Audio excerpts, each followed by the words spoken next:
street. I've officially declared it. This week, Monday through Sunday, there's construction going on at my neighbor's house across the street. Yes, it's so annoying. Kozlaw, what up? Yo, Zach, you're still, but just curious what you think about A.J. Brown and Patriots. I say 90%. How about you? That was mean. Mean way to start the show. There's construction going on at my neighbor's house across the street, and yes, it woke me up so early. Of course, they had to jackhammer their entire driveway this morning. Yes, of course. What else would be going on this beautiful Monday? Except jackhammering at 7 in the morning. I looked up the laws. I was like, how early are neighbors allowed to use power equipment? And they were not breaking any laws, unfortunately. I was going to call the cops. Have you ever called the cops on someone just for being annoying? Shout out to you if you have. I've never once had a dispute in life where I'm like, oh, I need to call the cops on this person. Not a dispute that I couldn't just handle myself with my own fist of cuffs. And the greatest sword that I have, my greatest weapon is me tongue. Come on now. Ask Shoddy. Well, I apologize if there are noises of construction workers coming through my microphone. I did not invite them to my microphone, but sometimes things just happen, unbeknownst to me. Like today I woke up and there's construction. I said, I wonder if it's going to be going on during my show. And yes, of course it is. The construction will be going on all week. So yes, it's a historic week for TBWZ because we will this week have the most hours streamed in a single week, which is going to result in the most views in a single week, the most chats, the most follows, and then we're also going for most unique viewers in a single week. All of that is happening. We will get to that, Kozlaw, because of course, you are listening to the TBWZ Power Hour. Let's get after it. Hello, you're listening to Take Back with Zach, where we cover the hottest topic in the sporting world, including worlds, just one. There's only one. Including deep dives into the greatest teams who ever exist, the Lakers, the Chargers, and the Anaheim Angels, as well as all the other news from around the world of sports. Available everywhere you get your podcasts, wink, wink, and video available on YouTube. This is the first hour of a 4-hour live show, 4 or 3, depending on the day, on Twitch and YouTube. So if you like this, you're going to love the full show. Tune in on Monday and Wednesday and Friday from 1 to 4 p.m. this week, because I'm going to be going live every single night following NBA postseason games for the entire postseason. So tune in for the regular show. Thank you for watching the Power Hour, but also tune in for our nightly shows. They are a blast. They are so much fun. On today's show, we are going to be covering the MLB Week 4 storylines that I've written for us. Of course, that will cover the New York Metropolitans. There's a bunch of news in the NFL world, including A.J. Brown being traded, Dexter Lawrence being traded to the Bengals, Brandon Aubrey signing the biggest contract a kicker has ever gotten, and much more. Because the NFL draft is this Thursday, baby. Oh! I haven't written it down, but I have takes on the draft. People who care about the draft are a special breed. Exactly Fishing. What's up, dude? My guy, Zach from North Dakota, the Fisherman.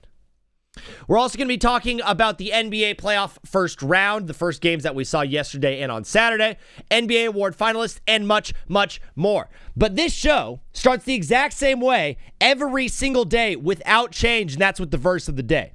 Today's verse comes to you from 1 Corinthians. It's the very, very last couple of verses in the chapter. For sin is the sting that results in death, and the law gives sin its power. But thank God, he gives us victory over sin and death through our Lord Jesus Christ. Amen.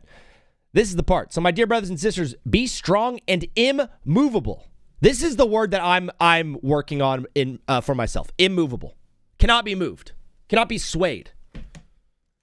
Sometimes with this show, with this endeavor that I'm going on, this adventure, this quest, if you will. Shout out to those who joined the show a couple of nights ago. You know the quest lore. This quest, it's so easy to be shaken and to be thrown off your foundation and to be moved by the results around you. Nah. I'm going to be immovable. Always work enthusiastically for the Lord. Do you work with complaining, or do you work enthusiastically? For you know that nothing you do for the Lord is ever useless. Brother, I love that verse. I needed that one today. Shout out to Bible Gateway for supplying that one for us. In addition to the verse of the day, we also do the movie of the day.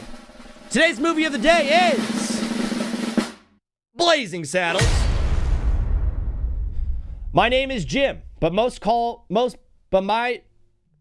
people call. I'm reading. So I'm going to read the back of the description for us, so we all know what we're watching today. My name is Jim, But most people, and I have do not disturb on my phone, but there's a few people on my phone that you can like select on your iPhone, people that are exempt from do not disturb. And so my family group chat was going off right as the show was about to start. So it's like DND, love you fam, but DND right now, I can't be having a group chat going off about pictures of dogs and stuff like that. Sorry. What else is a family group chat for rather than sending pictures of your dogs, right? The best is like occasionally your little brother will throw a meme in there and your parents are like, can you explain what he's doing here? Why this is funny? No, I can't. He's 11. Have you ever tried having a serious conversation with an 11-year-old? It's impossible. They don't speak English, basically. They speak in, I'm just going full boomer mode right now. Just going full boomer. But yeah, I'm reading the description right now. My name is Jim, but most people call me Jim. Okay. And while Blazing Saddles is deliriously funny, most people call it deliriously funnier thanks to this special extras packed edition. Okay. Filmmaker, star, and paddleball whiz Mel Brooks goes way out west and way out of his mind with a spiffy spoof set in an 1874 Old West where 1974 Hollywood is just one soundstage away, and where non-stop fun blasts prejudices to the high comedy heavens. Cleavon Little, Gene Wilder, Slim Pickens, Harvey Korman, Madeline Kahn, and more join for 4-horse plays and 4-horse laughs, making Blazing Saddles the number 6 choice among the American AFI's top 100 comedies. Give these out to the boys in lieu of pay and enjoy. Shout out to Blazing Saddles. We're watching it. What up, Zach? Said Nico. Boom. Blazing Saddles. Zach and Oreo. Yes. For one, for all. Shout out to movies. Shout out to Christ. And shout out to AJ Brown. Can someone please look up what AJ stands for? In the name of AJ Brown. We're going to be talking ball for a little bit here on the Power Hour. Phone lines will be closed until 2 p.m. We're going live with Tony Casillas at 1:45 for the Tony Casillas Take. We will then go live on TikTok and talk ball and take calls for 2 hours. Since I imagine the calls will be a little bit light, I do have some other videos and stuff planned for us. But I got 4 pages of notes to go through. So if I do go slow, we will catch up to them in the end. Notes. Printers. AJ Brown has been traded to the Patriots. Breaking news. On Quavius Jamarius Brown. Can someone look that up and make sure that's official? On Quavius Javarius? I think that's what it is. On Quavius Javarius Brown has been traded to the Patriots. According to Adam Schefter, both the Patriots and Eagles are tracking to make a deal for A.J. Brown. The deal has not been fully committed to by either side, though, and will not be until June 1st. Why is that, you say? Brother, why? June 1st. Number one, Zachy Man fan said, hey, I'm going to the Oilers watch party tonight, so I'm going to be getting home at 1 a.m. That's awesome, dude. Drive safe. Or drive reckless. Drive fast. Do whatever you want. Crash and burn. Don't crash. If you're going to crash and burn, just burn. You know what I mean? Hey, dude, happy 420. That was kind of funny. The deal will not take place until June 1st because A.J. Brown would be a dead cap hit of about $30 million this season on the Eagles if he is traded. However, if they wait till after June 1st, they're able to disperse that $30 million over this year and the following year. So there will still be a dead cap hit for A.J. Brown, but the reason to wait until after June 1st is so it doesn't get the entire brunt of it doesn't get taken on this season. I also assume because the NFL salary cap doesn't actually exist, that they're going to be able to move that number around a little bit more than we think because, they're shady. I don't know what the Eagles are getting back. Has anybody seen anything in terms of compensation? Can you tell me where the source is for the A.J. Brown thingy? From Adam Schefter? It was reported by Adam Schefter, is what I saw on ESPN or on Twitter today. And Adam Schefter was on Pat McAfee today to discuss the trade, and it looked like a whole lot of fun. Pat McAfee was wearing a neck brace because he fought against Jelly Roll in WrestleMania. I don't know a single wrestling fan that was like, oh, dude, I cannot wait to see Pat McAfee wrestle Jelly Roll at WrestleMania. I think WrestleMania this year, low-key, like, sucked pretty bad. Not a single wrestling fan told me that they were excited to see Randy Orton and CM Punk in this thing. I know those guys have a lot of fans, but it feels like Triple H was just like, hey, we can't just run back Cody Rhodes and Roman Reigns again. How about let's still have them as our main event guys because those are our two marquee guys in wrestling right now. But let's have Randy Orton and CM Punk fight against them. That will really get the crowds going. That'll get people excited. I didn't see a single person excited for this WrestleMania. Reports are a second and a third, according to Kozlaw in the chat. Thank you, Kozlaw. You are officially our NFL insider because Steven Tanner's been fired.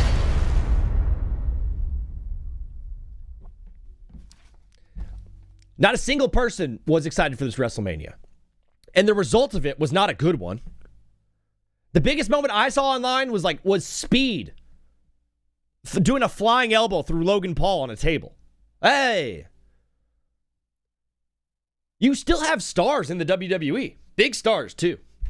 It just feels like ever since they made this move to ESPN and the TKO money and all this kind of stuff, and Vince McMahon pooping on people,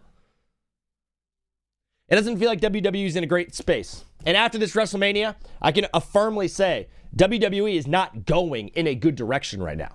Change has to happen, brother. Change has to happen for WWE fans around the world. There are many of them. They're mostly white. Who is Steven Tanner? What is that? That is just a rumor from a Patriots beat writer. Steven Tanner is our official TBWZ NFL insider. He's got sources. Wink, wink. He's our guy. But yes, this deal is not supposed to take place until June 1st. And I haven't heard a lot of reports outside of the compensation to the Eagles. Back to them, aside from what our friend Kozlaw just said, a second and a third, according to a Patriots beat reporter. Her name is Diana Rossini. Shout out to Diana Rossini. All I can say is a lot can happen in 5 weeks, brother. A lot can happen. It does seem like it's a done deal. From both sides, from the reporting that I've seen, it seems like this A.J. Brown to the Patriots thing is a done deal. I will say, though, a lot can happen in 5 weeks. In the middle of that whole thing, we also have a draft. OTAs will be coming up. A lot is happening. Off-season physicals, off-season workouts. Just because this deal has been agreed to, there's no guarantee until A.J. Brown signs the ink. Until this thing actually comes through, I'm going to just sit tight on it. Because Philly could easily get cold feet on this thing. Philly's a team that's ready to win now. This is a team coming off of a Super Bowl win 2 years ago. And an 11-5 season last year? They weren't a bad team by any measure. They were bad down the stretch. They were first-round exits in the playoffs. But the A.J. Brown thing has been an issue for the past, 2 years for the Eagles. The Eagles moving on from A.J. Brown tells me 100% that they are solidified with Jalen Hurts being their quarterback. Do you think that when Jalen Hurts rolled over this morning on his beautiful bed, looked at his phone, and saw the tweet from Schefter, A.J. Brown's getting tweeted? Let's just paint the picture. Of all of the quarterbacks in the NFL, I tell you, your number one receiver just got traded. You wake up in the middle of the night, you see the tweet from Schefter, you get the notification, even though you're on DND. And you see that your number one option has been traded. Every player in the league is freaking out, except for Jalen Hurts. I feel like Jalen Hurts saw the news about A.J. Brown getting traded and said, hallelujah! He's gone! A.J. Brown is such a good football player, but ultimately for this Eagles team just became a huge distraction towards the end there. Remember when he was reading the book? I do. Philadelphia clearly is choosing Jalen Hurts over A.J. Brown. There was this whole thing, too, where they're like, maybe they keep A.J. Brown and then draft a quarterback in next year's draft because there's a lot of good quarterbacks, right? That's out the window. Not only is it a good thing for Jalen Hurts, in my opinion, this move also clears a ton of cap space for Philly to sign a big name. I'll just put it this way. Philly is not going into the regular season with $40 million in cap space and just like, nah. All right, cool. Next year we got a bunch of cap space. We'll sign guys for next year. That space is getting filled up. Now, when I think about a player that can potentially fill that void in the Eagles' financial structure, a guy who wants out of the situation that he's in, a guy that was already traded at one point this offseason, Max Crosby seems like a great fit for the Philadelphia Eagles. That's a big hole in that contract now. They've got a lot of money to spend now that A.J. Brown is gone. I don't think that the Eagles make this move thinking that they're just going to spend the money next offseason. We'll make the move now. We'll get worse for 2027. What is this year? We'll get worse for the 2026 season. But then we'll spend that money in free agency in the 2027 offseason and then be really good in 2 years. That's not the way the Eagles operate. The Eagles have a Super Bowl roster right now. XD1, what up?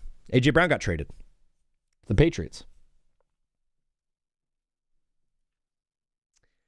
Philly is going to make another move. This is not the last move for Philly.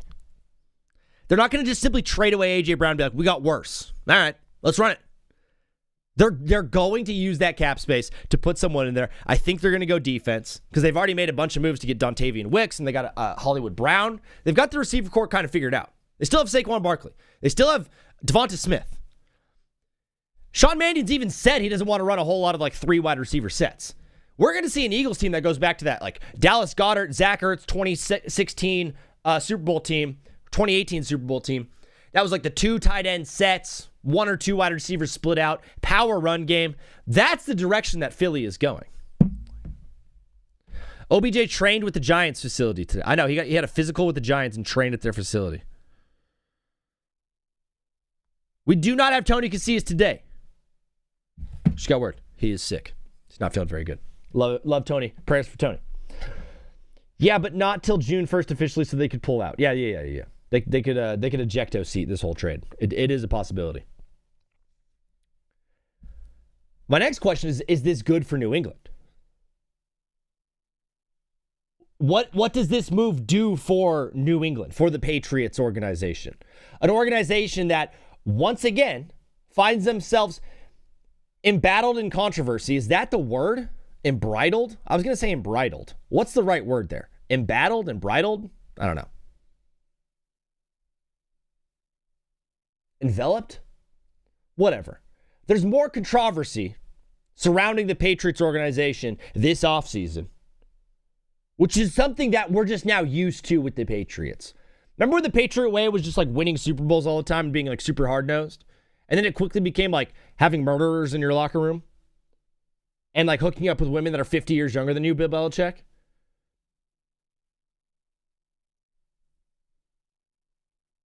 Now they make a huge move for A.J. Brown. And I just feel bad for Diana Rossini at this moment. Because, boy, you have to know that she was on the beat. Bro, she was on the meat to get on this beat. And at the end of the day, she didn't get to report it. You know she had this story a long time ago. You know she had this story weeks ago, meetups ago, links ago. And she was not able to report it because she got caught canoodling with Coach Vrabel. Mike Vrabel and A.J. Brown have a ton of love for each other due to the time that they spent in Tennessee. It feels like forever ago, but yes, at one point, A.J. Brown and Mike Vrabel were together in Tennessee with Derrick Henry, too. Man, the NFL is so awesome, dude. The NFL is so awesome. It's so hard. So do Rossini, though. It's so awesome to be like, to think of that old Titans team that did beat the Patriots in round 1 of a playoff game. That was Tom Brady's last game as a Patriot, I believe. Was suffering an L to the Titans. Led by Derrick Henry, A.J. Brown. Who was the quarterback? Was that Malik Willis or was that still Ryan Tannehill? Jeez, man. That's crazy. All I will say about this trade is the pressure on Drake May got ratcheted way, way up. What's up, Buffalo Bill? Sabres did win game 1. Shout out to Buffalo. The fans looked unbelievable. That stadium was absolutely on fire the entire time. Boy, oh boy, does Buffalo love hockey. The pressure on Drake May just went through the roof, dog. The result in England last year, let's just say it how it is. The results in New England last season were highly unrealistic. It was a team with great fortune. And they took advantage of the situation and played great football all season. I'm not going to take that part away from them. Yes, we could talk about how fortunate they were to get the schedule that they got. Yes, I know they faced CJ Stroud in the playoffs. And the Chargers were too cold to show up to play. And Justin Herbert didn't have an offensive line. It's not his fault. It's not Justin's fault. And then, of course, you face Jarrett Stidham instead of the Broncos. Yeah, okay, the Patriots got lucky. We can just say it how it is. I think more they had an advantageous situation and they took advantage of it. And they played great football the entire time. I consider it to be marked by great fortune, yes, but even better play on the field and better coaching from that staff led by Mike Vrabel. Rarely, though, does a team make a Super Bowl and then get picked the next year to not make the playoffs. But we see that happening with the Patriots. There's going to be a lot of talking heads in their little square boxes on ESPN. They're going to be like, I think the Patriots are not going to make the playoffs. And I understand that. When I look at the AFC, we can look at the AFC together right now. I haven't looked at the AFC in a long time. Who even plays in the AFC, right? Right is really like funny there. Huh? Yeah, right? Am I wrong? Who plays in the AFC? The Bills are going to be back in the playoffs. The Bills will be back in the playoffs. The Ravens will probably be in the playoffs. Jacksonville and Houston are both going to be in the playoffs. That's 4 teams. The Broncos and the Chargers are going to be in the playoffs. That's 6 teams. So who's going to be that 7th team? Is it going to be the Chiefs, the Colts, the Bengals, the Steelers, and the Patriots? All those teams are vying for that last spot. I mean, I think it's a foregone conclusion on those first top 6 teams. Broncos, Chargers, Jags, Texans, Ravens, Buffalo Bills. 7 teams make it from each conference. So you have the Bengals, the Patriots, the Steelers, the Colts, and the Chiefs all vying for that last playoff spot. Does this move take the Patriots over the edge? It makes them better. I said how rare it is for us to have a Super Bowl team that then next year we pick to miss the playoffs, which we're going to be getting with this Patriots team. It's also very rare, in my opinion, for a Super Bowl team to get to that game and then get better the next season. Usually, you're kind of maxed out when you get to the Super Bowl. You're like, dude, that was all we had. We spent everything we possibly could. We fell just short. We don't have a lot of moves left. The Patriots are the rare team who go to the Super Bowl and then the next year find themselves with $100 million in cap space. And they're adding A.J. Brown.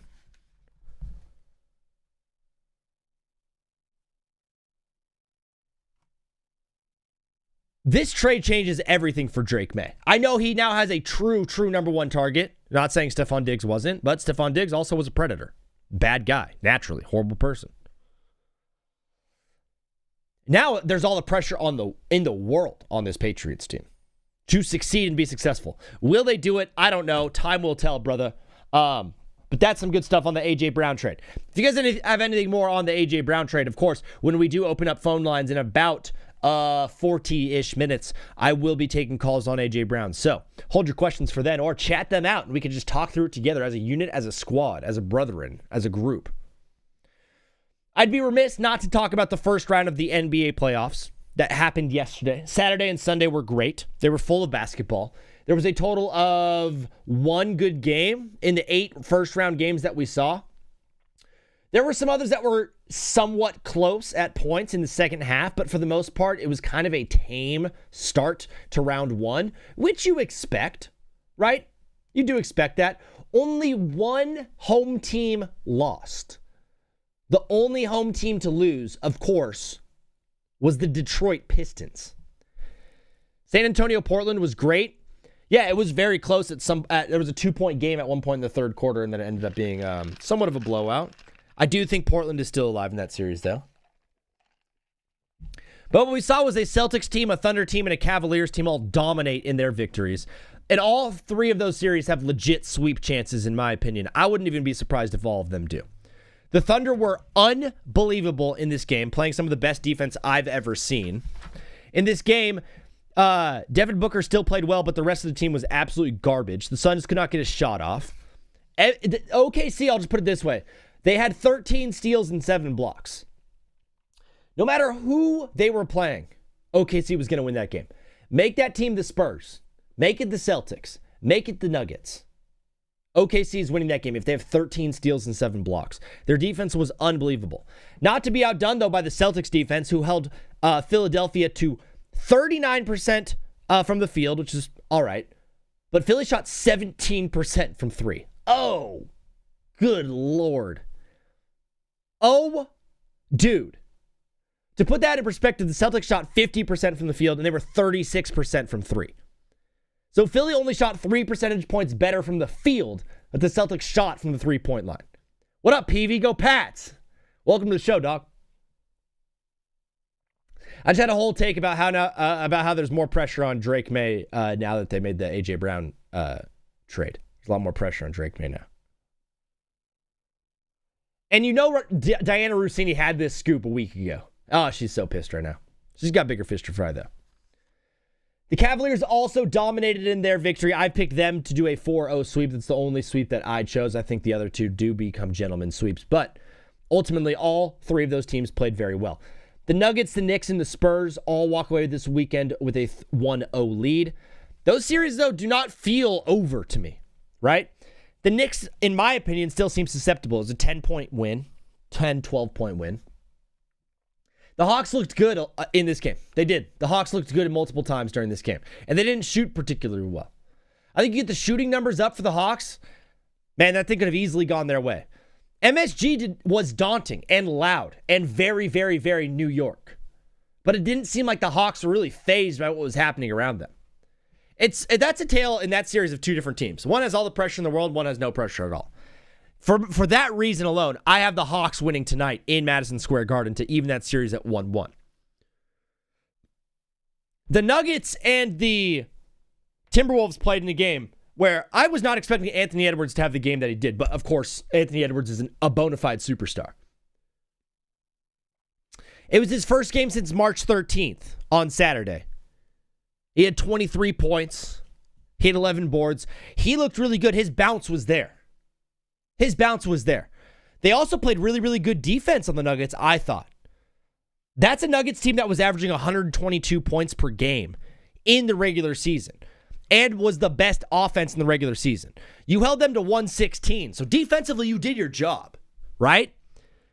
The one part that I was not expecting was the Nuggets, yes, they had the best offense. They also had the worst defense in the league. Terrible defense. What up, Swaggy? Terrible defense all season. And the Timberwolves only scored 107 points on this Nuggets team. The real difference was a 17-point third quarter. They were down. They lost the third quarter by 12 points, and ultimately they lost the whole game by 11. So that was the difference in the game, was that moment right there. That series is far from over. That series is far from over, brother. They play again tonight at 7:30. I wouldn't be surprised if the Nuggets go up 2-0. But I'd be very, very, very surprised if this thing doesn't come back to Denver even. I think we're looking at a 2-2 series here going back to Denver.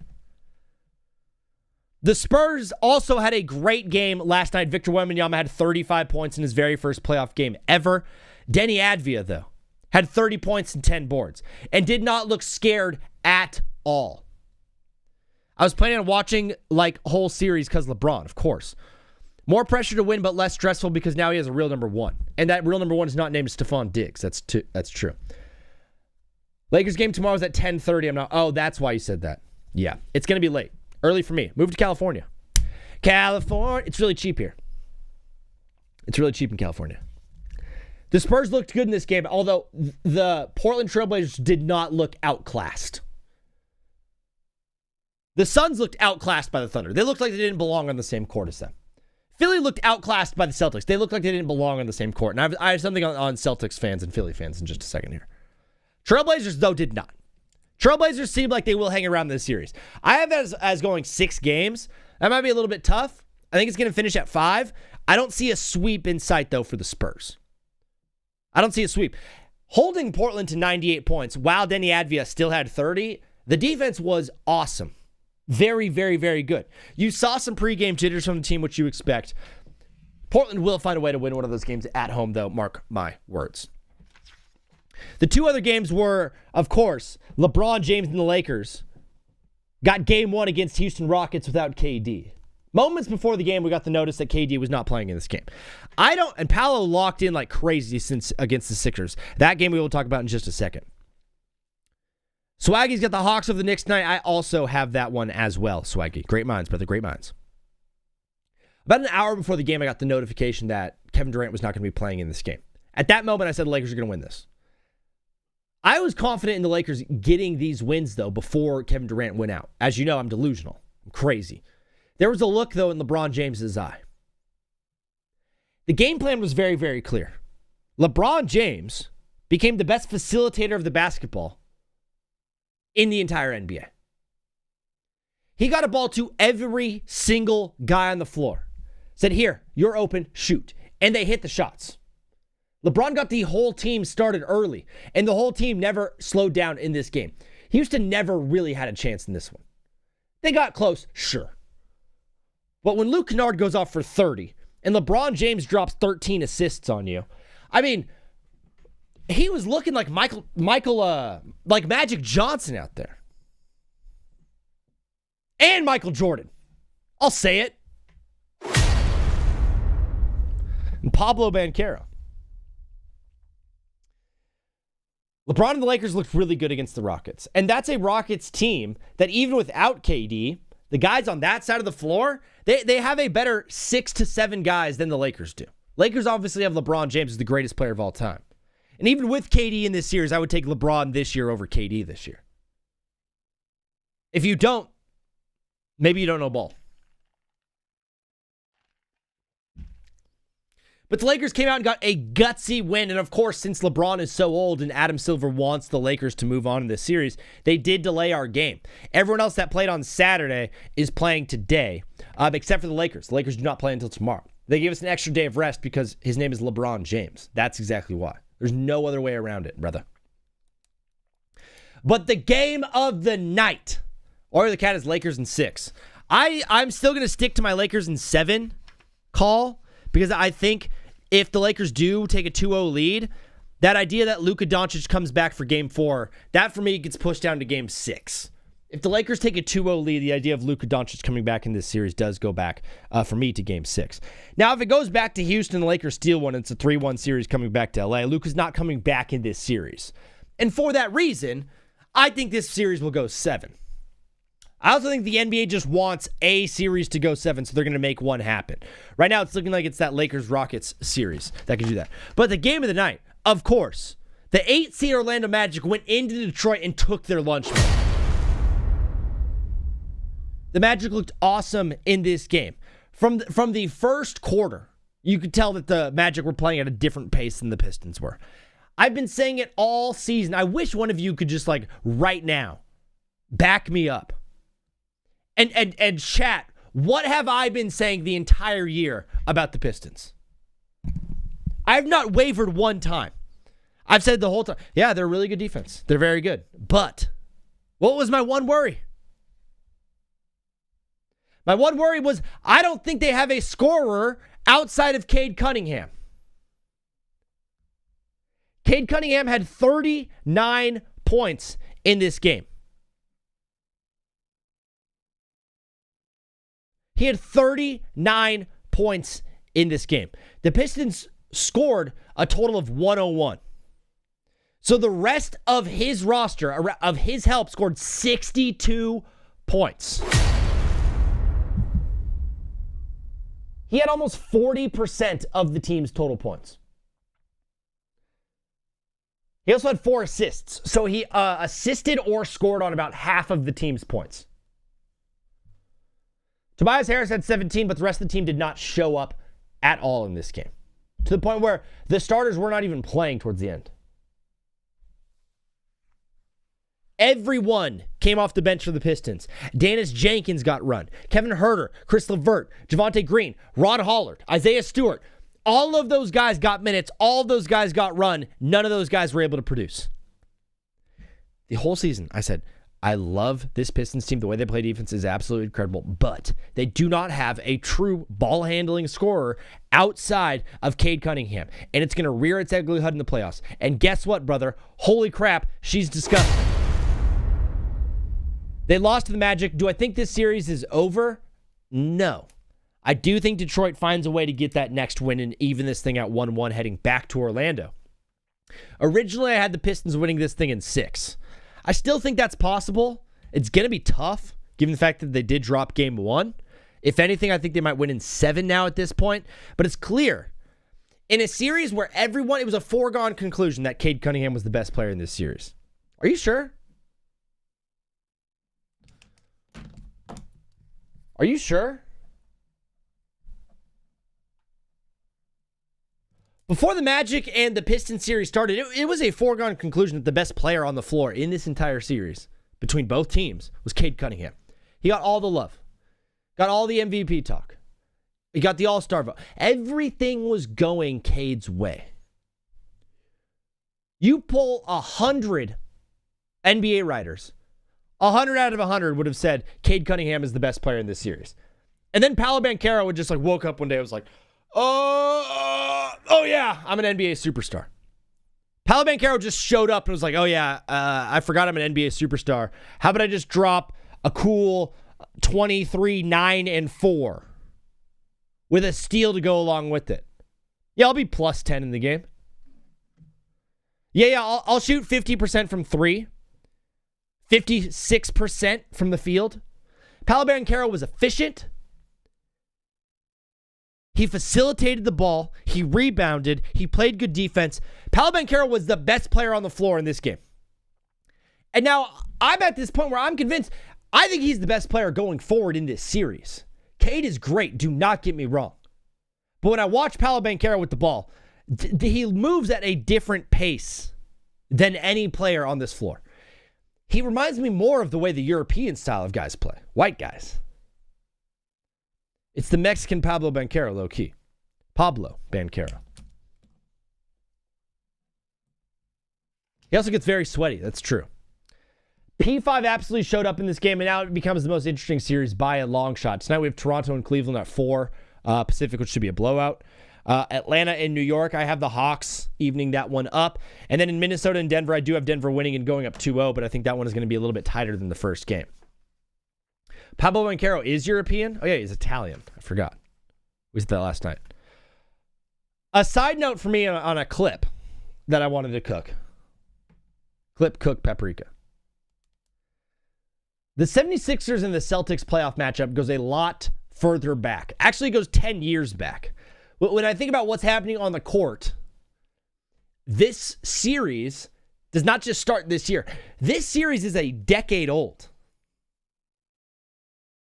This series goes way back. So I want to take us all the way back to 2016. Do you remember the process, right? The process. The first piece of the process was Joel Embiid. So check, okay? You got him on your team. You got Joel. The next piece of the process happened in 2016, where with the first overall pick in the NBA draft, the Philadelphia 76ers selected Ben Simmons. The third pick in the draft was the Boston Celtics. They took a man by the name of Jaylen Brown. That was 2016. The next year, the Celtics found themselves with the number 1 overall pick. And Philly found themselves with the 3rd overall pick. What did they do? Oh, of course. The Celtics decided, you guys could have the 1st overall pick. We've got our mind set on someone else. Take it. And what was that 1st overall pick? None other than Markelle Fultz, baby. 2 picks later, the Boston Celtics drafted Jason Tatum, 3rd overall. In back-to-back years, you had the Sixers drafting 1st overall, the Lakers drafting 2nd overall, and the Celtics drafting 3rd overall. 2016, 2017. 2 years in a row. Same exact draft order 2 years in a row. The Sixers go with Ben Simmons and Markelle Fultz. The Lakers go with Brandon Ingram and Lonzo Ball. And the Celtics go with Jaylen Brown and Jason Tatum. That changes the course of NBA history to the point where now I'm watching Tatum and Brown go off for 51 combined points against this Philly team that Ben Simmons and Markelle Fultz are no longer a part of.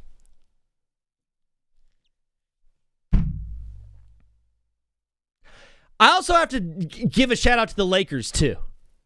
Brandon Ingram, Lonzo Ball, not bad players by any metric, but those guys are not on your team. Both guys got used to grab AD, which did turn into one championship, which is the same amount of championships that the Celtics have in this stretch, by the way, too. But still, it's so crazy to me that 2 years in a row, 1, 2, and 3, were all the same teams. And in order of who had the most team success, 3, 2, 1. And of course, last place by a mile is the 76ers. So this series between the Sixers and the Celtics, brother, this didn't just start this season. This thing goes back a whole decade. Fultz and Simmons are both out of the league. You had Jason Tatum and Jaylen Brown combined for 51 points. Ben Simmons and Markelle Fultz are both out of the league now. There we go. Thank you, Oreo. That's the clip. You're the man. That is the NBA first round playoff recap. As you guys know, at TBWZ, and I'm firing off today. Drop a Veenie in the chat if I'm firing off. Or a weenie. Or something in betweeny. In between a Veenie and a weenie. If you're in the YouTube world, shout out to you. I absolutely love you. Thanks for joining the show. Please like the stream. I have no idea if people are even watching over there or subscribing or commenting because no one comments over there, which is chill. But if you like the stream, I think it helps grow it. And I think it helps show it to more people because we're growers and we're showers.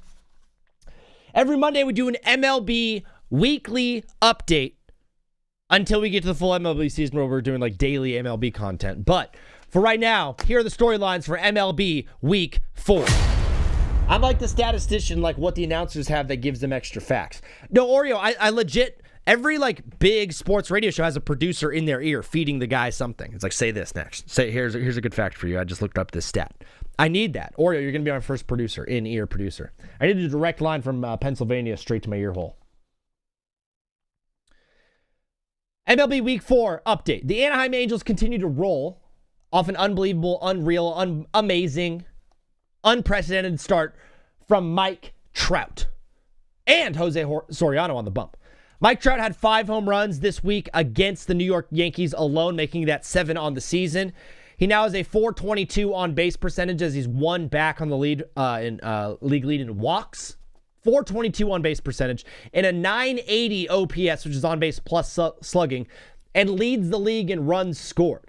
He's everything in Anaheim. He is everything for the Angels. He's the heart and soul of this organization. And as long as he stays healthy, man, this offense has a chance of glory. The pitching staff is pitching well, especially the starters. Obviously, Jose Soriano has been unbelievable. And the way Mike Trout's swinging the bat, hey, don't speak now. But this Halos team could absolutely make a run. Not to be outdone by Mike Trout, Jose Soriano's only given up 1 run in 33 innings, leading the league with a .28 ERA and 39 Ks. He's the first player in MLB history to only give up 1 run in his first 5 starts of the season and lead the league in strikeouts. First time ever. That's how good he's pitching. But of course, Mason Miller is the best player in the entire game right now, as he extends his scoreless inning streak to 32 2/3 innings starting from last season. This year, he has 27 strikeouts, 2 walks, and only 2 hits allowed in 11 1/3 innings pitched. 27 Ks. That means, 11 1/3 innings pitched is 34 at-bats. So 27 of the 34 at-bats that he has had or that he has faced have resulted in a strikeout. That is astronomical. That is terrifying. That's the best pitcher of all time type of numbers right there. Zach, how do you feel about the transaction of A.J. Brown? We have talked a little bit about it. Once I finish this MLB thing, I will do a recap on my A.J. Brown thoughts. I'll do that for you, Nico. Every team in the National League Central is above 500, with the Cincinnati Reds currently in first place with a 14-8 record, fueled by the unruled start from Elly De La Cruz, who has 6 home runs and an 860 OPS, and Sal Stewart, first baseman's come out of nowhere. He's got 7 dingers on the season and 978 OPS. Great season start for Sal Stewart. The Braves and Dodgers lead the remaining National League divisions, while the Rangers, Guardians, and Yankees lead the American League divisions. The Braves have the best pitching in the game. They're averaging less than 3 runs allowed per game and a team ERA of 2.66. They also have the league. They also lead the league in runs scored and have a plus 57 run differential. I mean, don't look now, but the Atlanta Braves might be the best team in baseball.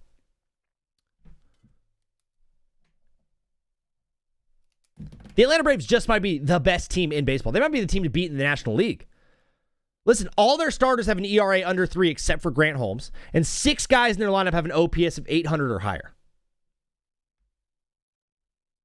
The Braves are playing unbelievable baseball right now.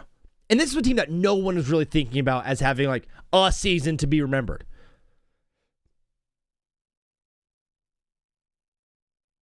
That's it. That's all I have on the Braves. I thought I had more. Sometimes when I read something and I put my paper down, like knowing I have more thoughts on it, and I just like let it flow. Like I enter my flow state, like water. I'm Jet Li. And then it doesn't happen. That's okay though. The Giants suck, the Red Sox suck, the Royals suck, the Astros suck, and the Rockies totally suck. All those teams are total garbage. None of them have a shot at the postseason, especially Houston. They've given up 140 runs through 22 games. They've been carried offensively by one dude named Yordan Alvarez. Hey, free Yordan. Houston deserves every ounce of pain and suffering, though, that they're feeling right now, because as true baseball fans know, they never forget the insane level of cheating that took place in that organization. Nothing makes me feel happier than watching the Astros lose baseball games, and lose badly. 140 runs through 22 games is historically terrible. The funniest part, too, is the offense has been good, all because of Yordan Alvarez. Hey, free Yordan Alvarez. Look for Yordan Alvarez to move at the trade deadline. It's nice to see the Mets be so bad. You stole the words right out of my mouth. Houston actually sucks balls, dude. They're a horrible baseball team.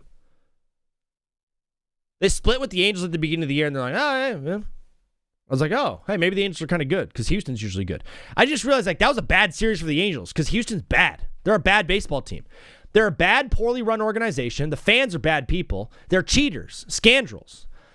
If you go to a baseball game, first of all, if you're playing a game against Bregman, who's not on that team anymore, you boo Bregman. If you're playing a game and the away team has George Springer on it, you boo George Springer.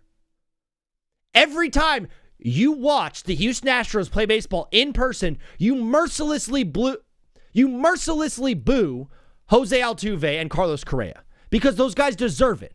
Because they're cheaters and they're losers and their team absolutely sucks. As terrible as they are, holy crap, the only team that's worse than them is the New York Metropolitans. The New York Mets have now lost 11 straight games.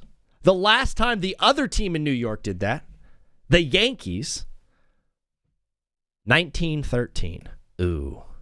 Oh. That's when World War I was happening. The last time the Yankees lost 11 straight games, World War I was going on. It's been 113 years since the Yankees lost 11 straight games. The Mets have the highest payroll in the entire Major League Baseball. They spend $362 million on their payroll this year, and they're atrocious. They're last in runs scored. They're 29th in batting. They don't get on base. They don't slug. They don't score. They don't steal. They don't do anything. The pitching hasn't even been that bad. The pitching hasn't even been that horrible for the Mets. The lineup just actually stinks so bad. They signed Bo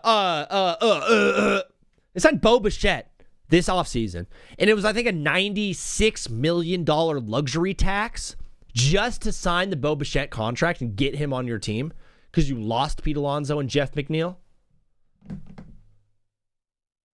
That payroll tax that you're paying for Bo Bichette, that's more than 7 teams' entire payroll. And they're in last place in their division. And they're the worst team in the National League. They're worse than the Rockies. They're worse than the Astros. They're the worst team in baseball. And it couldn't be funnier. I feel horrible for the combination of Mets-Jets fans. Brother, OMG. Could you imagine being a Jets fan the entire NFL season? And then at the end of it going like, man, that was really, really tough. We didn't even have an interception the entire time. Aaron Glenn might be a total goofball. Justin Fields was not him. Back to the drawing board. We lost Sauce Gardner. We traded away Sauce. We traded away Quentin Williams. Back to the drawing board. Hey, you know what, though? At least we got the Mets. Do ya? Joke's on you, New York. Go, New York, go, New York, go. At least you got the Knicks.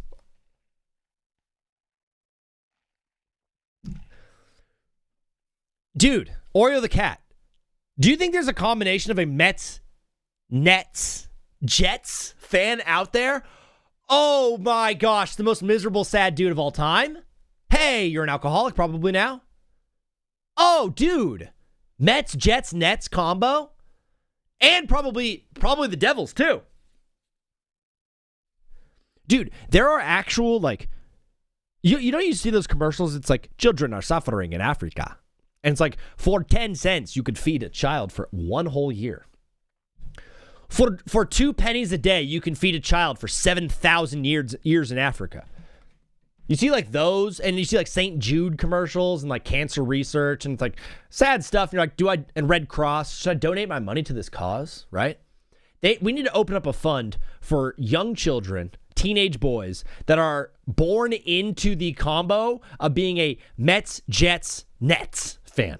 That is horrible. That's appalling. The pain and the suffering and the losing. The Mets, Jets, and Nets are going to combine for 100 and... Will the Mets, Jets, and Nets combine for 130 losses this season?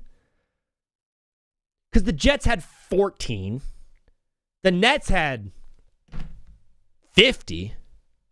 Brother. I think it was because of other reasons, but I'll never know.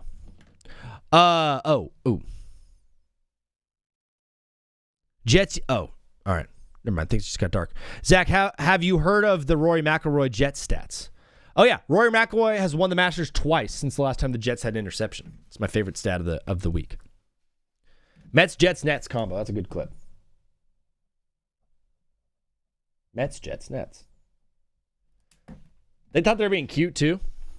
We got about 7 minutes left on the Power Hour, so I figured I would round up some of the NFL news from around the NFL world. Of course, we're going to be talking about the NBA season finalists for the awards later on in the show. And I'll be doing deep dives into A.J. Brown and all that stuff for you guys. So tune around for after the 5-minute break where we're going to be taking calls and talking ball. Brandon Aubrey signed a 4-year, $28 million contract with the Dallas Cowboys. He's a kicker.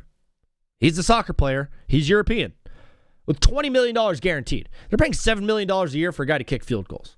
And I know he's a weapon. Come on now. We know he's a weapon. You barely have to get more. You have to get 1 first down after getting a touchback.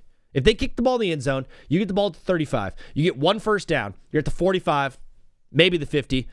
You got points from there. Brandon Aubrey's kicking field goals from beyond the 50-yard mark. Is that the word? Mark? Sorry, Nico. I keep forgetting.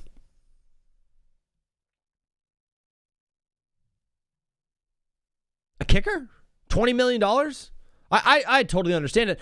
But that's a team in Dallas that last year were like, hey, they need to sign a bunch of defensive pieces, and that'd be really good. They might even be Super Bowl contenders because that offense is that good. Oh, they're in cap hell. Oh, they can't do it because they don't have the cap space. Because Dak Prescott's the highest paid quarterback in the league. That's why. Oh, they also franchise tag George Pickens. Jeez, that's $32 million right there. CeeDee Lamb is getting $35 million. Oh, jeez, bro. What should we do to help out our cap situation and be able to sign more guys on defense? Jerry Jones just like, hey, let's make the kicker the highest paid kicker of all time. Smart. Dallas Cowboys are at it again. The Dallas Cowboys, like, modus operandi numero uno is like make retarded moves in the offseason and get worse. And they're doing it, brother. Bro's just trying to break records. Dude, it's like a gimmick. Having Brendan Aubrey on your team is a gimmick. It's like, yeah, the Guinness Book of World Records is here to watch you kick. I want to talk about the Niners signing Trent Williams. I want to talk about Dexter Lawrence getting signed to the Bengals. I want to be talking about the NBA regular season award finalists. And I have more content, of course, on A.J. Brown. We have a lot of that to discuss. We also have the Lakers sweeping the Rockets as a potential topic later on in the show when we start talking ball and taking calls.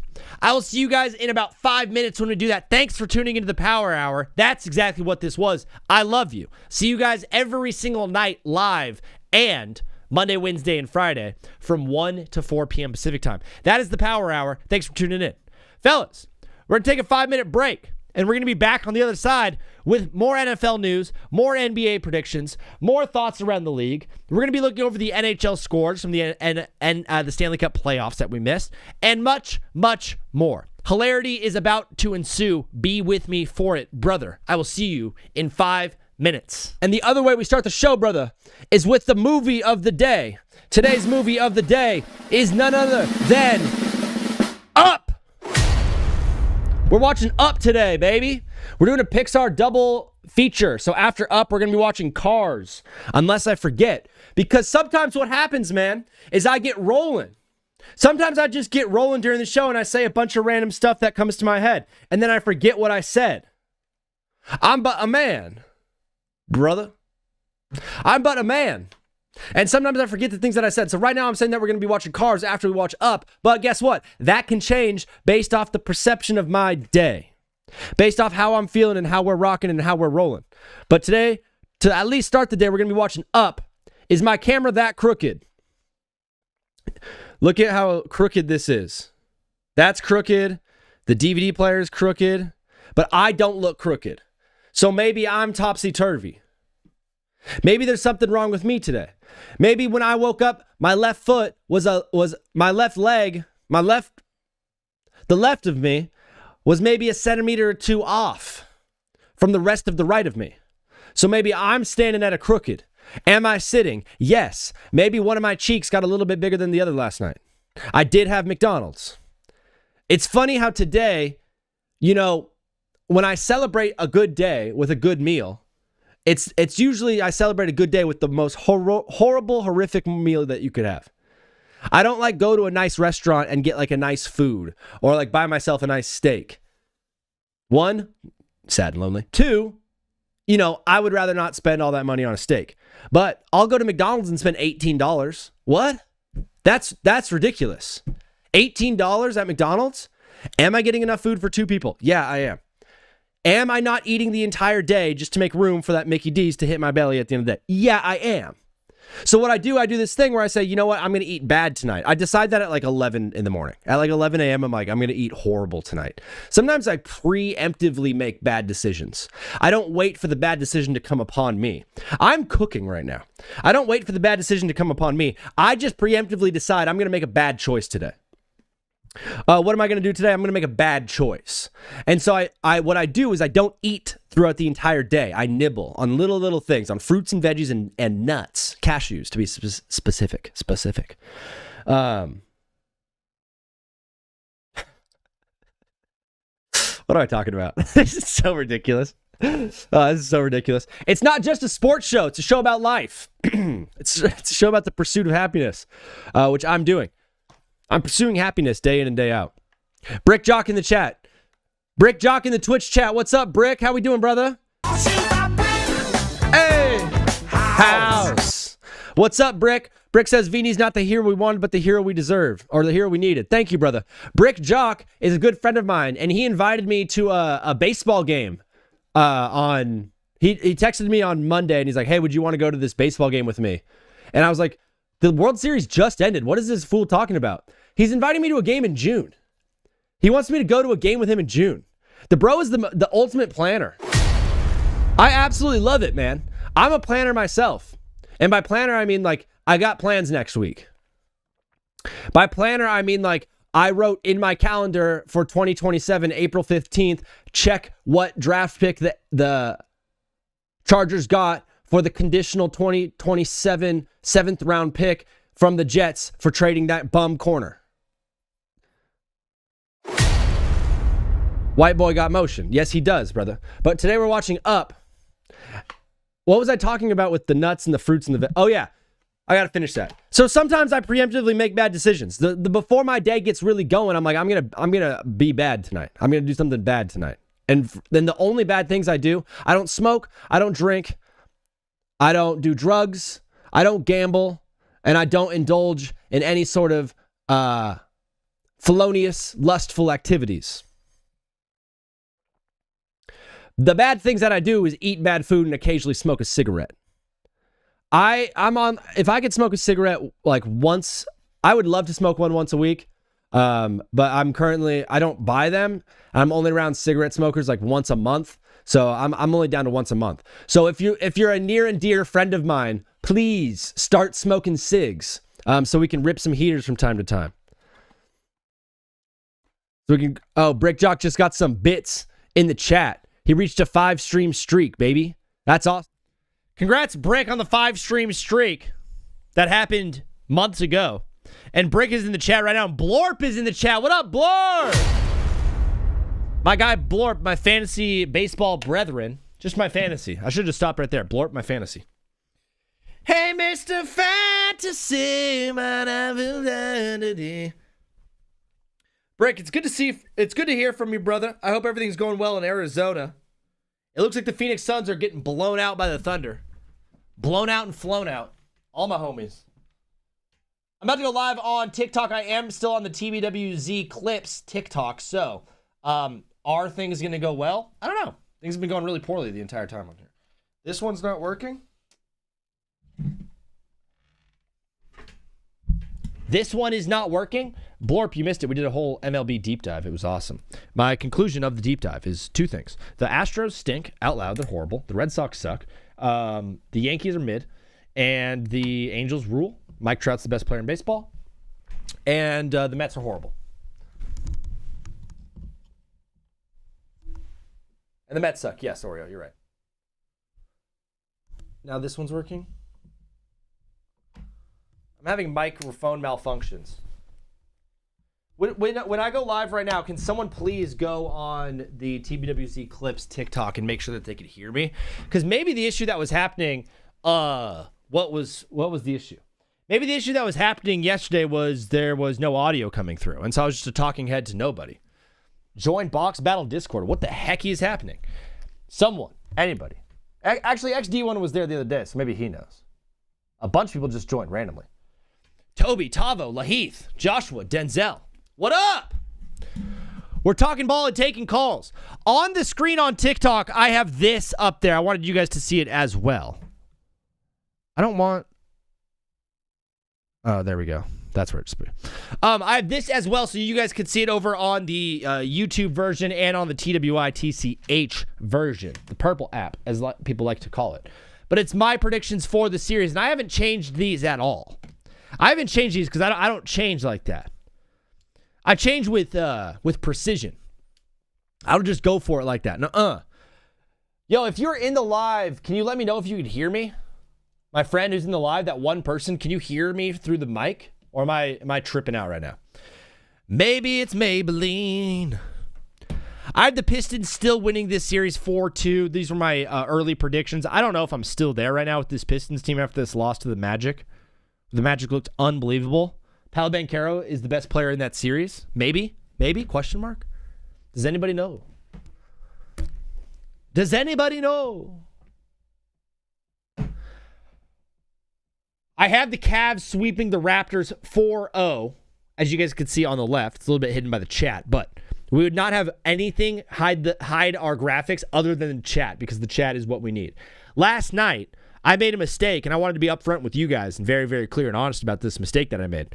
This is something I need to apologize for on behalf of everyone who sponsors the show, everyone who watches the show. There was an incident that happened late last night during my NBA playoff post-game show, and I need to just issue a formal apology to all of those involved. I am deeply remorseful, and I regret referring to Paolo Banchero as Pablo Banchero. Okay? I made him Mexican overnight. It was a mistake. I'm owning up to it. Yes, 4 p.m. Pacific time, the stream will end, which is going to be 7 p.m. Eastern. That gives me just enough time to get a lift, edit 6 clips, eat dinner, watch the games, type up all of my notes for the post-game show, get my studio ready, and then go live for the post-game show. Fellas, holy crap, I'm working so hard. Busting my butt for this show. I absolutely love it. Wouldn't have it any other way. Due to the fact that we're not going to be eating calls today, well, we might just be flying by our seats a little bit in this one. We might be flying by the seat in our pants. But yes, I did call Pablo Banchero, and I deeply apologize to him and the entire Banchero family. It's not all my fault, though. You know what I mean? It's not all my fault. Banchero has a Latino flair to it. Banchero is like, it sounds like tortilla chips, like the crunching of tortilla chips. Especially if you roll the R, Banchero. Because there's a word in Spanish called vaquero. That's a cowboy, I think. Vaquero. Because there's a school not too far from me called Irvine High School, and their mascot is the Vaqueros. Everyone was tired, too. Yeah. Everyone who called in yesterday was like this. Hey. Oh, what's wrong? I'm tired. All right, well, hanging out, having fun. No one is jumping in TikTok. We're notifying viewers that you're live. No, you're not. No one's here. But I do love TikTok. I love all the people involved in there. I love the company itself. I think everyone who works there or does anything for that app is very, very good at what they do. I think they're good people overall. All I have right here is hot sports takes. Hot sports takes. NBA content. I'm just saying buzzwords for TikTok right now so it blasts this out to more people. This is NBA playoff content. LeBron James, Luka Doncic, Kevin Durant. Kevin Durant was out in this game. Have we gotten word if Kevin Durant is going to be back for game 2 on Tuesday night? Rockets-Lakers. In what might be the game of the year? As LeBron James continues to be the best player of all time in the NBA playoffs? Did we have any news? Let's look it up. Kevin Durant. Kevin Durant is the tall, skinny guy, right? Here's Shams Charania with Malika Andrews live on NBA Today discussing the matter. Shams, what up, dog? Not Malika Andrews. Yeah, but that's Malika Andrews.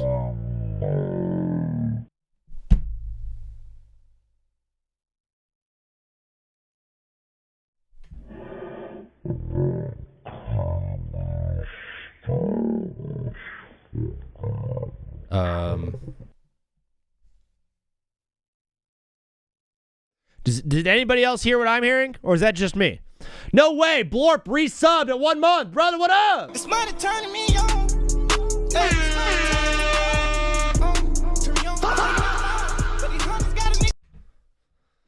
Ryan said, no ball knowledge, Hawks in 6. Get out of here. All right. First guy to chime in said something mean. Cool. Thanks, Ryan. Thanks for being a part of this thing. Creator apologizes for mistake and call about the NBA Finals. The Knicks not loss. Purcell, good English, brother. Bro said Knicks not loss. Great English. Looks like Twitter is not working for me right now. That's cool. Is Shams possessed? Yeah, Blorp, you heard that too. Thank you. So now I don't know what Shams had to say, but according to the text, it says it's a deep patellar tendon bruise. And Minnesota star Anthony Edwards has runner's knee. Okay.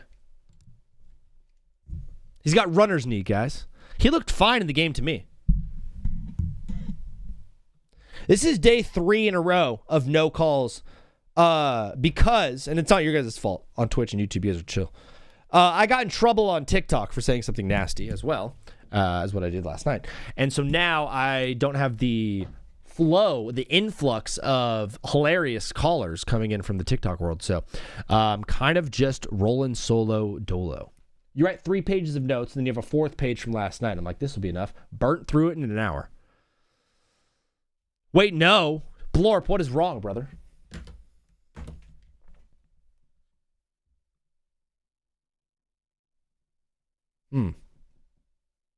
This is so horrible, dude. Everything is going wrong.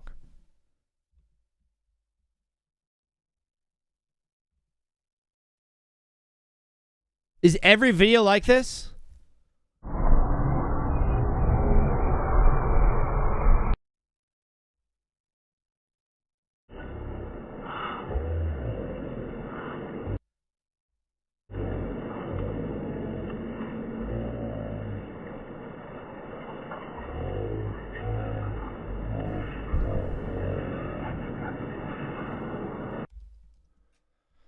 Oh, dude, that sucks so bad. It's just one thing after another, man. Yeah, your Twitter is fine. For whatever reason, mine does this. And I check it. I double, a triple, I quadruple check everything. Gosh dang it, this sucks. This sucks so bad. All right. Because I can't exit out of it either.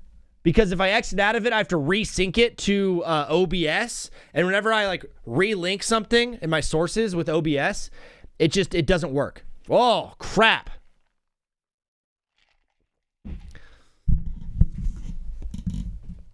Yankees at Red Sox tonight. 3-game series starts on Tuesday. Max Fried versus Ranger Suarez. Ranger Suarez has had a good start to the season.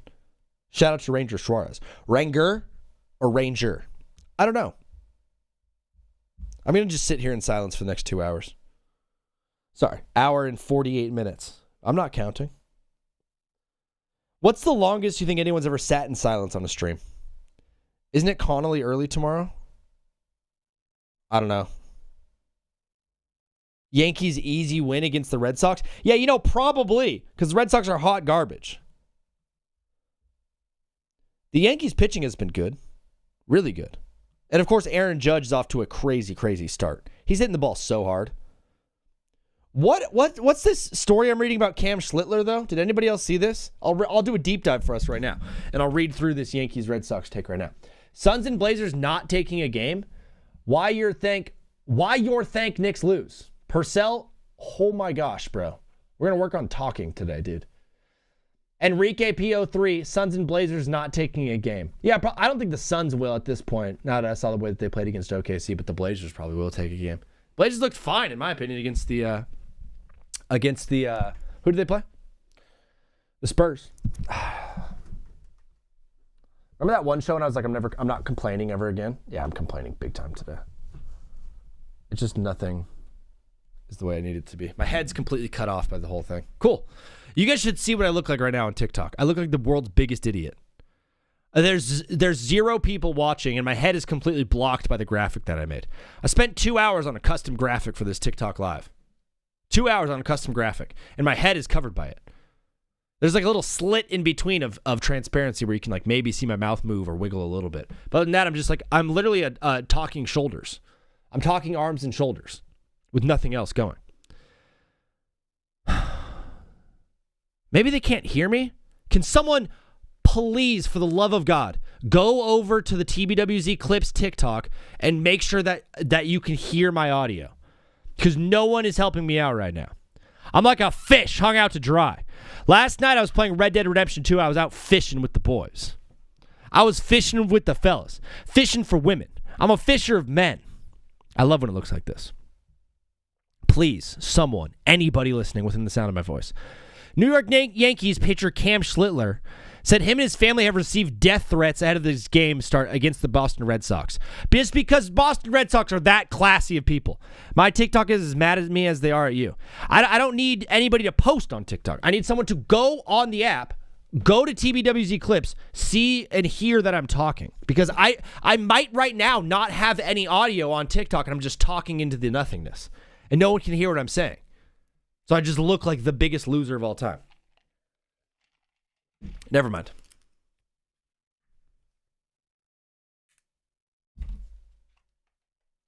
Dear Mr. Fantasy. Ba-na-na-na-na-na. No! My headphones! My headphones broke.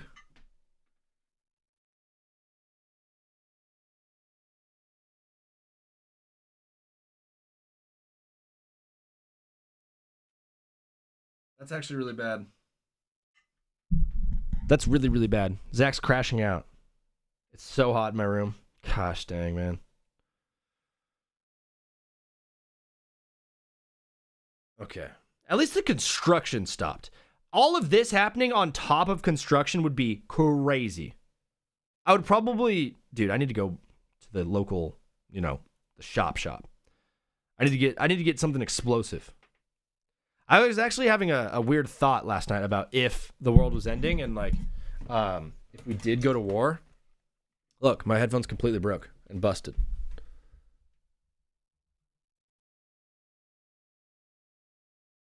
They're both hanging off. All right.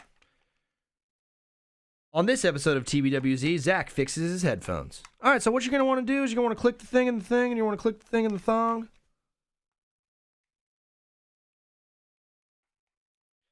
This one goes back in. Perfect. All right. One is working, guys. This other one is broke. Oh, this one I actually broke a while ago. I got mad during a show because I had Wi-Fi issues and I kept disconnecting from the internet and the stream kept going down. So I chucked my headphones at the wall in frustration and something happened. They broke. But, all right, they're back. Cool. It was, all right, this is supposed to go on this side.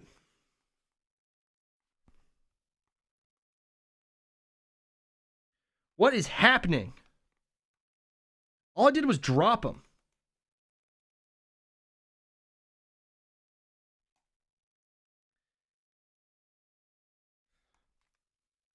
We're back in action. I tried to get the TikTok, but I don't have it. You don't have the app? That's crazy.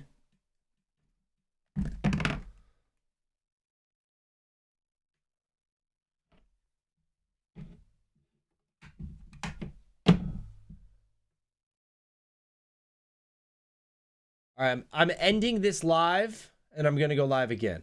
All right, maybe this will be a fresh one. I literally have no idea if anybody could even hear me. Use a sticker. Oh, this thing's so stupid.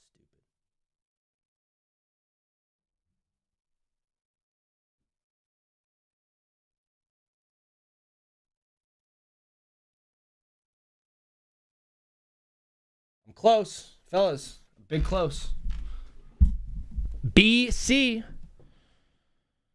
Sorry, Alex, brother, you're calling to the show. It's not the right time, my guy. Not the right time for a call from Alex, Colorado. Don't want to talk about the Nuggets. Love you, though. Yes. Jose Ramirez is on pace to have 42 home runs this season and 70 stolen bases. I don't know how Jose Ramirez always is stealing bases. Dude, I don't know. I don't look at Jose Ramirez and I'm like, dude, that's a base stealer right there. That guy looks fast. He doesn't look fast. He looks slow. I don't know what I'm doing there either. I mean, shoot me in the head.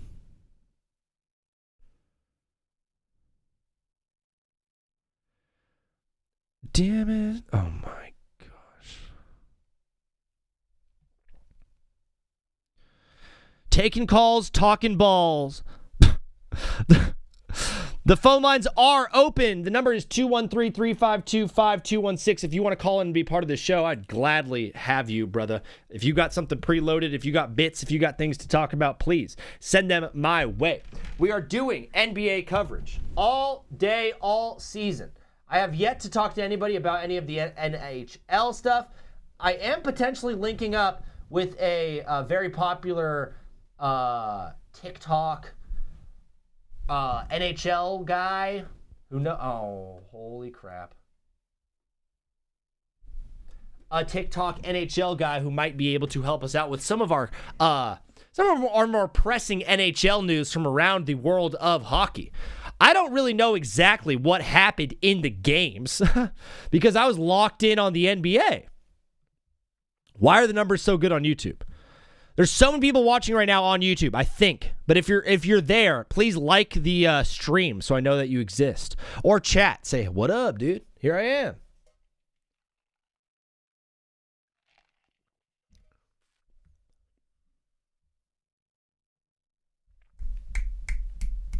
Let's see if Twitter's working.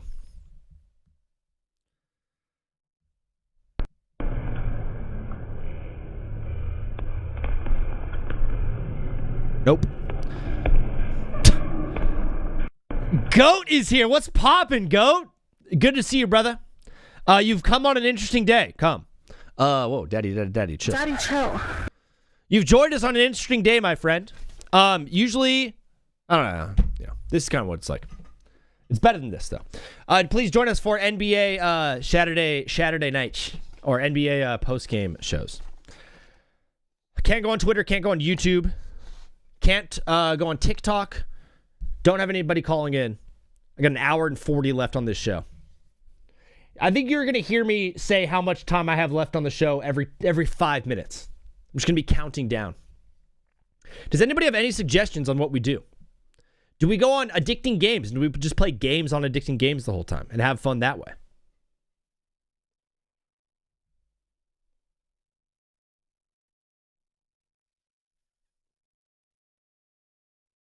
I've come to the conclusion now people were able to hear me on TikTok. No one cared, maybe. It's either that nobody cared or nobody saw the stream. Both of those are options. Yeah, Blorp, of course, brother. Phone lines are open. 213-352-5216.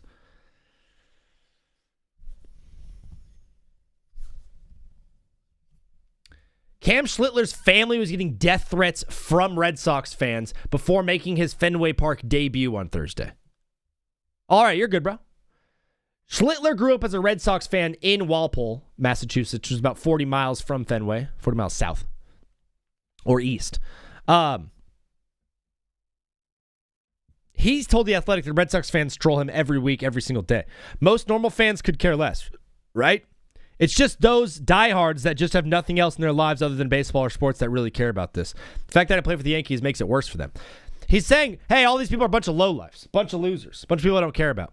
But we're going to call right now. We're going to take this right now. What is up, brother? You are live on TBWZ Widescreen Radio. What's your name? Where are you calling from?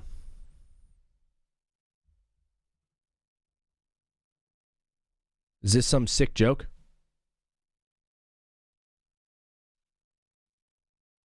The only, yeah, there it is.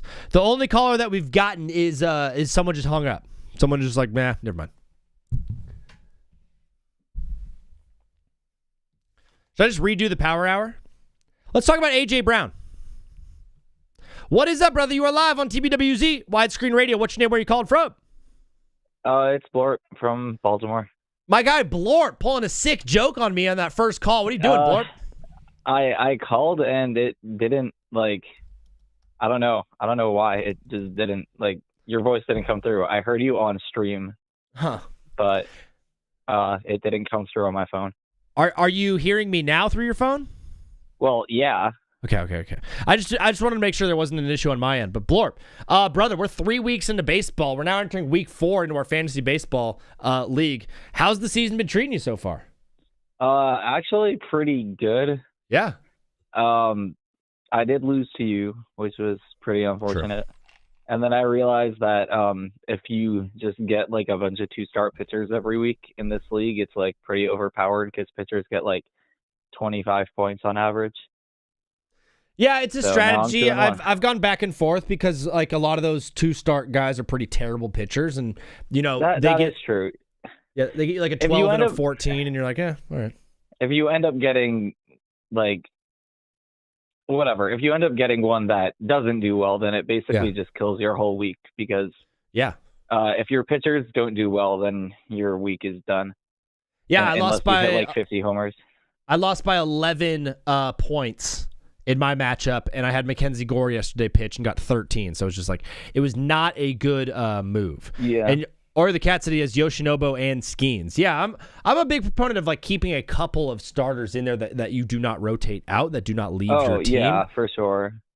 You can't fully go stream because especially like once it hits the middle of the season, like all the good pitchers are established and they are taken. You can't really just like stream Jack Flaherty. Yeah, which I did today. Yeah, I know. Although Flaherty, I'm actually not such a big fan of.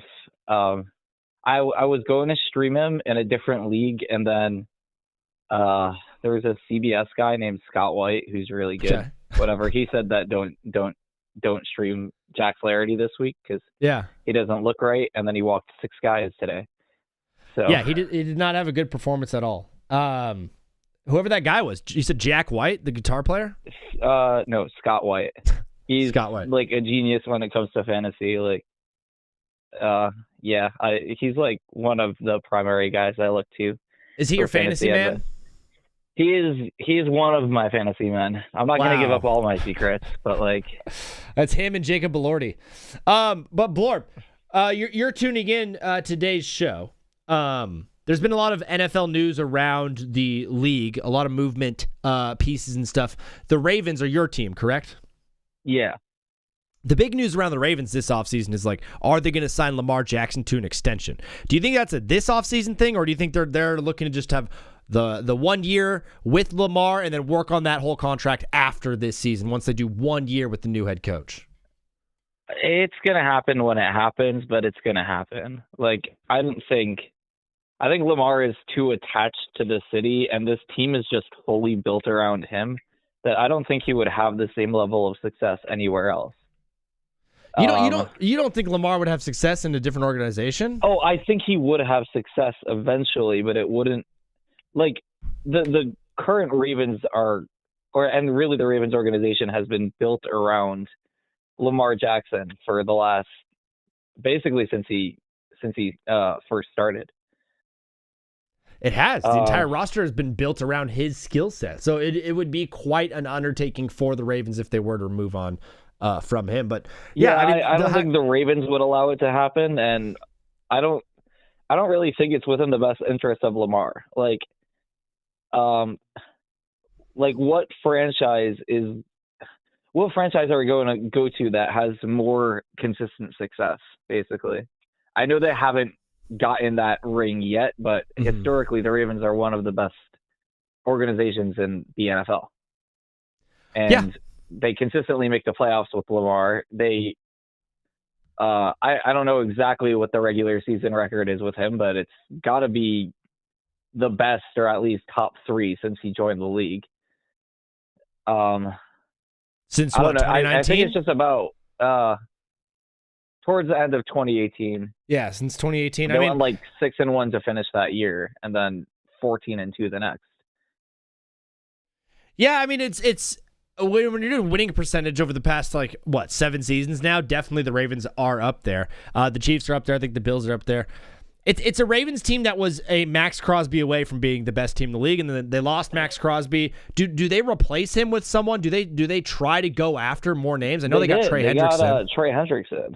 I think that is a replacement. Is that the last move? Is this team running it back basically, but instead of but just adding Trey Hendrickson? Draft, probably. Yeah. It's going to be a good team.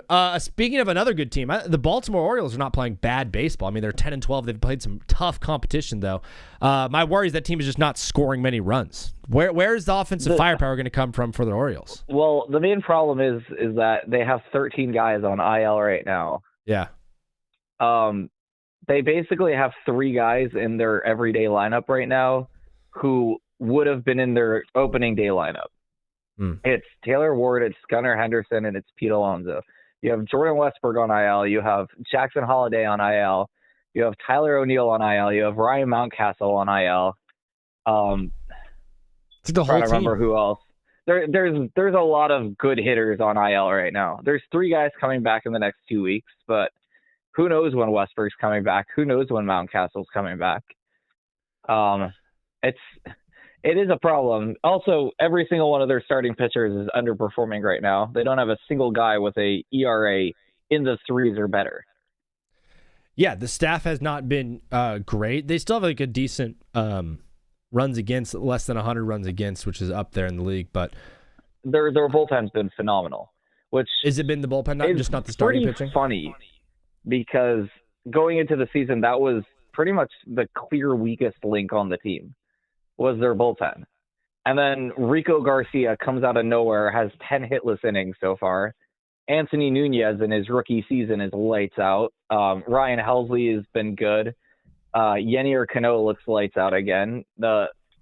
You have guys like Grant Wolfram, like guys most people have never heard of, just performing at a really high level right now. and just playing good baseball. They're in a tough division. I know the Yankees and the Rays are good. I think they will put it all together. Do you want to take a minute to talk about how bad the Mets are? Not really. We could talk about that. I'd rather talk about how bad the Red Sox are right now and how I saw it coming. The Red Sox are terrible. They went into the year with pretty much Roman Anthony being their best hitter. Yeah. You could say Jarren Duran, but he can't hit lefties until this year for some reason, but he's still batting like under 200. Mm-hmm. I just looked at that order up and down and just saw a lot of guys who can't really hit and no one who could carry a lineup. And the rotation was really good, and I thought the rotation was good enough that they would at least push for a playoff spot. Uh-huh. I mean, they have 5 incredible pitchers, but right now, literally you want to talk about pitchers underperforming, look at the Red Sox rotation ERA and then look at the guys in it. Because you have Garrett Crochet, who I'm sure you know what happened to him last week. He got absolutely shelled. Gave up, 16 earned runs last week. You have Ranger Suarez, who's been awful. You have Sonny Gray, who's been awful and just got pulled from a game early for being injured. Brian Bayo's been really bad as well. And who's their last guy? Oh, Connolly Early has been their best player, and he's a rookie, and the underlying stats show that he should have a 5 ERA right now. It's a team that everyone was really high on too, and it's the Red Sox absolutely stink. I know we talked about the pitchers and stuff. It's just a lineup that doesn't produce runs, and in today's MLB, given how good the pitching is around the league, you have to have a lineup that produces runs. Oh, 100%. And I had friends who were just putting them atop the division. I'm like, I don't understand how you could look at what the Yankees and what the Orioles have, and even the Blue Jays, and say that the Red Sox are the best team in the division. No, it's asinine. It's absolutely crazy. The odds of you guys getting the division is going to be tough, but the American League is pretty solid, dude. My Angels look pretty good, huh, Blorp? Yeah, Mike Trout back to MVP form. It's every time he gets back to MVP form, all of the talking heads on TV are just like, Mike Trout should demand a trade from the Angels. It's like clockwork. Oh my goodness. Yeah. I'm glad you didn't say he should. Yeah, randomly Jose Soriano looks like an ace. Yeah. Zach Neto has been really good. Joe Adell is robbing 3 home runs a game. It's crazy. And I know we had the unfortunate passing of Garrett Anderson, but it does seem like a team that is fueled by the fire and the heat of what's going on. Blorp, before you go, brother, anything you want to get off your chest NHL-wise or NBA-wise? I don't like watching NBA. Every single possession, it feels like they're scoring, and college is better. There you go. Hot take from Blorp. Brother, thanks for tuning back into the stream. We'll talk to you again soon, all right, Blorp? All right. Have a great one. All right. Peace, dog. That's my guy, Anthony. Anything debating is in here. Yolt's dog is in here. You don't know ball if you have Hawks and 6. Well, we're Will Herzog. There's a phone number at the top of the screen, 213-352-5216. If you want to call into the show and say that directly to my face, be my guest, brother. Watch a Spurs game. The other team won't score every possession. It's true. Spurs play good defense. Will, or anybody, are you able to hear the phone calls? Can you hear the sound of my voice? Can anybody hear me on TikTok? Because I don't know. No one said yes or no. So please, let me know if you can hear me. I don't know if my mic is working. Oreo the cat, what up, brother? How you doing? Doing good.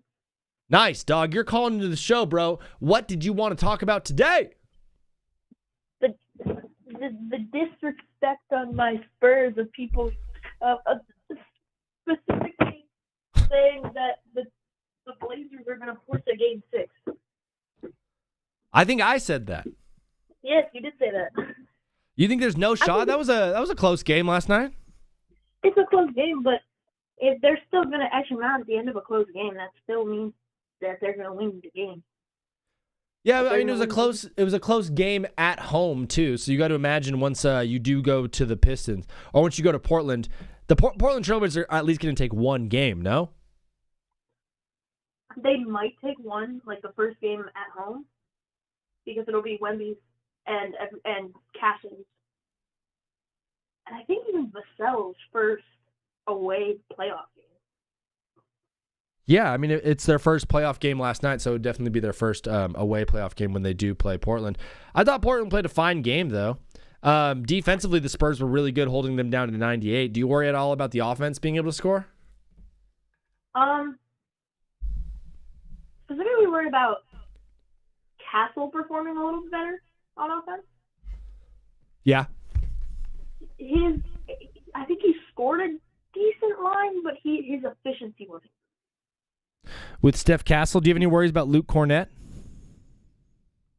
No, dude. During the game. I was like in the Discord, like yelling about Luke Cornett. It's so awesome, dude. Denny Advia had 30 points and 10 boards in this game, so he went off and did his thing, but Wemby was incredible in the paint in this game. I know it was more of an offensive game for him. He only had the 5 boards, but still, inside the paint, Wembanyama was unbelievable. Denny, and I've been saying this, Denny is the worst player that's a good foul baiter. Whoa! Are you serious? Yes. Literally all he does, it's honestly worse than Shea, because at least Shea tries to make the basket when he flops a little sometimes. And Shea doesn't do it nearly as much as Denny. Neither does Jalen Brunson. Denny, Oreo, are you saying Denny Advia is a worse foul baiter than Shea Gilgeous-Alexander, for real? Yes. I was watching that game. Every time he got the ball and it was in front of the 3-point line, he'd go over to the wing and he'd just drive like a little bit, maybe in like 5 feet, and then he'd just flop backwards. Huh. Well, maybe he needs to get better at it, because he only shot 6 free throws in this game and had 30 points. I do notice when he does drive to the hole, he is trying to get a hard foul and then get to the line, but calling him worse than SGA, I mean, those are fighting words. I mean, are you ready for a fight is what I'm asking, Ori. Are you ready to fight? If he comes to your house, Denny Advia, are you ready to say that to his face? Yes. Absolutely, because you're an absolute beast. The entire Spurs team seemed to score. Julian Champagnie was the only starter who did not hit double figures. Ultimately, you guys put up 111 on this Portland team that doesn't necessarily have the best defense in the world. How do we get the offense to click a little bit more, especially in the second half? We need Castle making his shots, Wemby not taking nearly as many shots. Yes, Wemby's the star, but the whole offense shouldn't be through him when we have maybe 4 really, even 5 really good offensive guards. We have Luke Cornett, we have freaking Champagnie. Kelton Johnson. Obviously,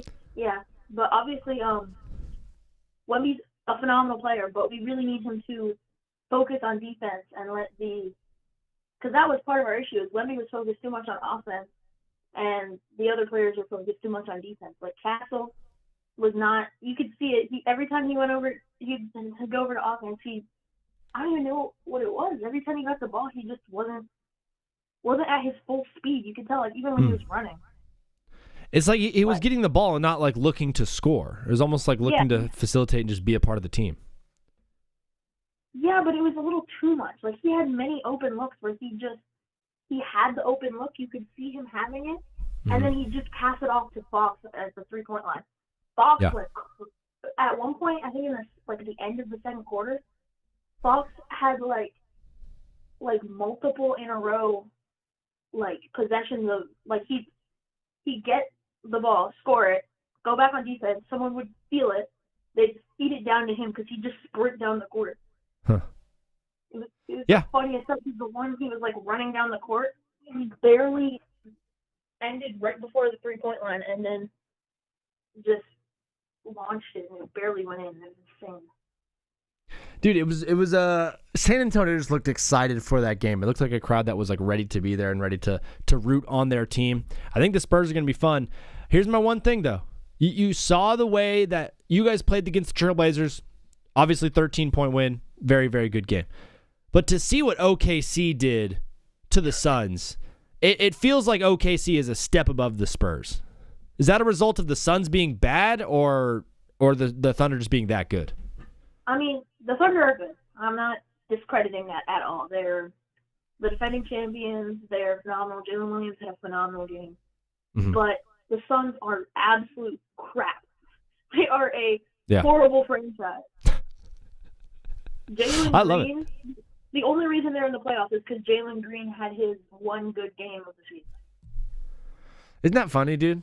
I'm like, well, if you just didn't do that one day, you could have just gone home early and like gone to vacation. But instead, you have to lose in 4 straight to the Oklahoma City Thunder. Who had better shirts, the OKC Thunder or San Antonio Spurs crowd? The Spurs, easy. Did you liked the multi-pattern shirts? Yes, I love them. I love those jerseys. Those jerseys get so much hate. I love those jerseys. So if Santa was to bring you a Spurs Wembanyama jersey, you'd want it to be one of the Fiesta ones? Actually, yeah, probably. Okay. But I wanted to be one of the old ones because it was the white ones. The white ones with the Fiesta looked way much better. The white one would be absolutely clean. Gio's in the TikTok saying Celtics in 4 against Philly. What you talking about? I have the Celtics in 5, I believe. I have the Celtics in 5. I don't know, but I think the Celtics do sweep. Honestly, I mean, VJ's you think they sweep? Yeah, I mean it's VJ's first playoff series. Maxey and VJ can't do everything themselves. Paul George is barely showing up. I forgot he was on the team for a second. And then Embiid's out. Embiid is not coming back, right? He's out. He had surgery or something, right? I haven't gotten any word on if Embiid is playing the entire series or not. I don't know where to find that even. Do you have any word from us on Embiid's health? Well, I remember when he got injured, there was surgery or something. I forget because it wasn't an injury. It was like he was getting surgery or something.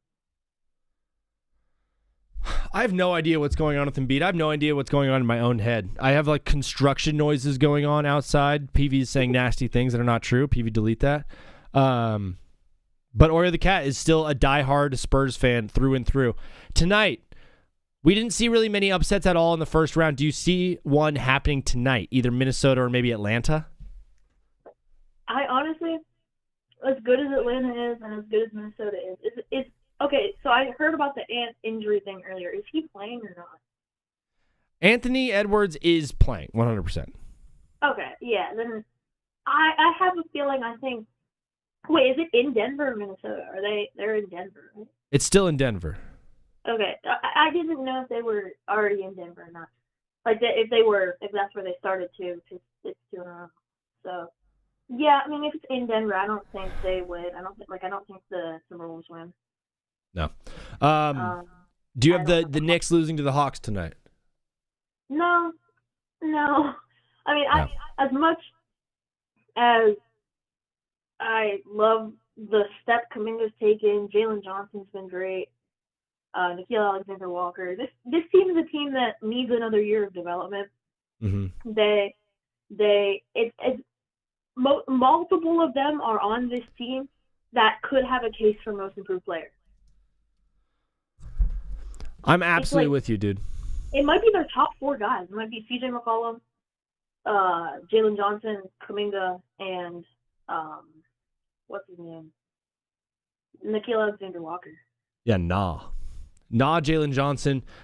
Dude, it's a good Hawks team. For me, it just seems like a team that doesn't care at all what New York is bringing to the table. And that's exactly what you need to pull off an upset, is just not be afraid of the team that is in front of you. And I can't say the same about Portland. I can't say the same about Phoenix. Like, those teams look scared. Also, I do know, I thought this was funny. I didn't know this. Nickeil Alexander-Walker is Shea's cousin. Really? Shai Gilgeous-Alexander and Na are cousins? Yeah, they grew up together in Canada. Oh, they're Canadian. That's why I don't like him. That makes sense. Oreo the Cat, you've been absolutely unbelievable on this call. Thanks for calling in, and you've been enjoying the post game shows. Yeah, I specifically stay up. Like I'll be like I'm going up to bed at 11, and I'll just sit in my room and watch them for an hour. Dude, you're the absolute man. Oreo, thanks for being a part of this thing, bro. Thanks for tuning in, and we'll see you in the chat, bro. Don't listen to PV. What is up, fellas, in TikTok world? Can you hear me? I do not know if my microphone is working. Someone please. I will pray for you and your entire family, day and night, if you let me know if you can hear me or not. Okay, cool. Yeah, you can? Sweet. Lil Hoka. Spurs and Celtics, you can see the brothers play against each other. Which brothers? Knicks in 4? Mark, no shot, dude. Knicks in 4? OMG. How is New York losing to the Hawks? Simply. The Hawks don't look like a team that's afraid of New York. The Hawks didn't even play a very good basketball game, and that was, what, a 10-point game? They had a lead at one point in that game. That was in the road, in the Mecca. That thing goes back to Atlanta. Atlanta will easily win a game or two at home. That thing can get knotted up. They can even win a game tonight. Ron Harper Jr. and Dylan Harper. There it is. Shout out to the brothers. We're going to call right now, fellas. If you want to call into the show, the number's at the top of the screen. Brother, what is up? You're live on TBWZ Widescreen Radio. Please mute the stream in the background. Keep it clean and let the people know your name and where you're calling from. All right, my name is Logan, calling from New York. Logan from New York. My guy, how's New York treating you? It's pretty good, and also I do not think the Hawks have a shot to win more than 2 games this series. All right, well, I'll be asking the questions here. Are you a Mets fan or a Yankees fan? Mets fan. Bro, please tell me you're also a Jets fan, Logan. No, Giants. Oh. So, Logan, I was actually asking this earlier on the show. Is there anyone in New York that's a Mets, Jets, and Nets fan combo? It's probably a couple. It's pretty terrible. That's got to be the worst conglomerate of fan group in the world. I feel bad for those teams. But you're saying there's no shot the Hawks win. What made you think that this Knicks team is just gonna sweep this Hawks team? Because I saw a Knicks team that played a good basketball game, but for me, the Atlanta Hawks seemed like a team that was level-headed and didn't really care about the pressure their way. I mean, yeah, I saw you at the end of the game, the Hawks, they almost made a comeback, but, I just don't think they have the star power to beat the Knicks. I think they can maybe win 1 game at most, but I just feel like the Knicks have more experience and way more talented. Yeah, I mean, the Knicks do have more playoff experience, absolutely. I think a lot of that does come down to, playoff pressure. This is a Hawks team that played really, really loose. They only put up 102, which is tough. Their defense was solid. I just worry about Cat and Mikal Bridges being able to step up in these games. I mean, yeah, I agree. Bridges hasn't been that great, but, Cat, what he showed game 1, if he can do that the whole playoffs, I think they got this in 5. Yeah, and if Josh Hart's getting 14 boards and Jalen Brunson is doing his thing, they should be able to get it done in 5. Who is the most important player off the bench for New York? Because originally in the year, I thought it was Mitchell Robinson. People have been telling me Shamet, Alvarado. Who for you is the most important guy in that rotation for the New York Knicks? I mean, I think the most important guy is still Mitchell Robinson because he comes in, gets a bunch of rebounds, plays good defense against the top players, and is a great offensive rebounder, and is always doing good stuff when he's on the floor. Dude, he is, for me, the heart and soul of this New York team. When he comes in, I feel like the defense steps up. The offense flows a little bit better. Everything about Mitchell Robinson, he's just such a New York Knick. Logan, thanks for calling into the show, bro. Thanks for following. Thanks for doing everything that you do, brother. God bless you. We'll talk to you soon. Thank you. Peace. My guy Logan from New York. Clarkson or Mitchell? I wish it was Jordan Clarkson. I'm a Lakers fan, bro. Quixie, I'm a Lakers fan through and through, down to my soul. I'm a Southern California born and bred male. I absolutely love Jordan Clarkson. Laker for life. They have offense off the bench. There's no lie around that. They have great offense coming off the bench there in New York City.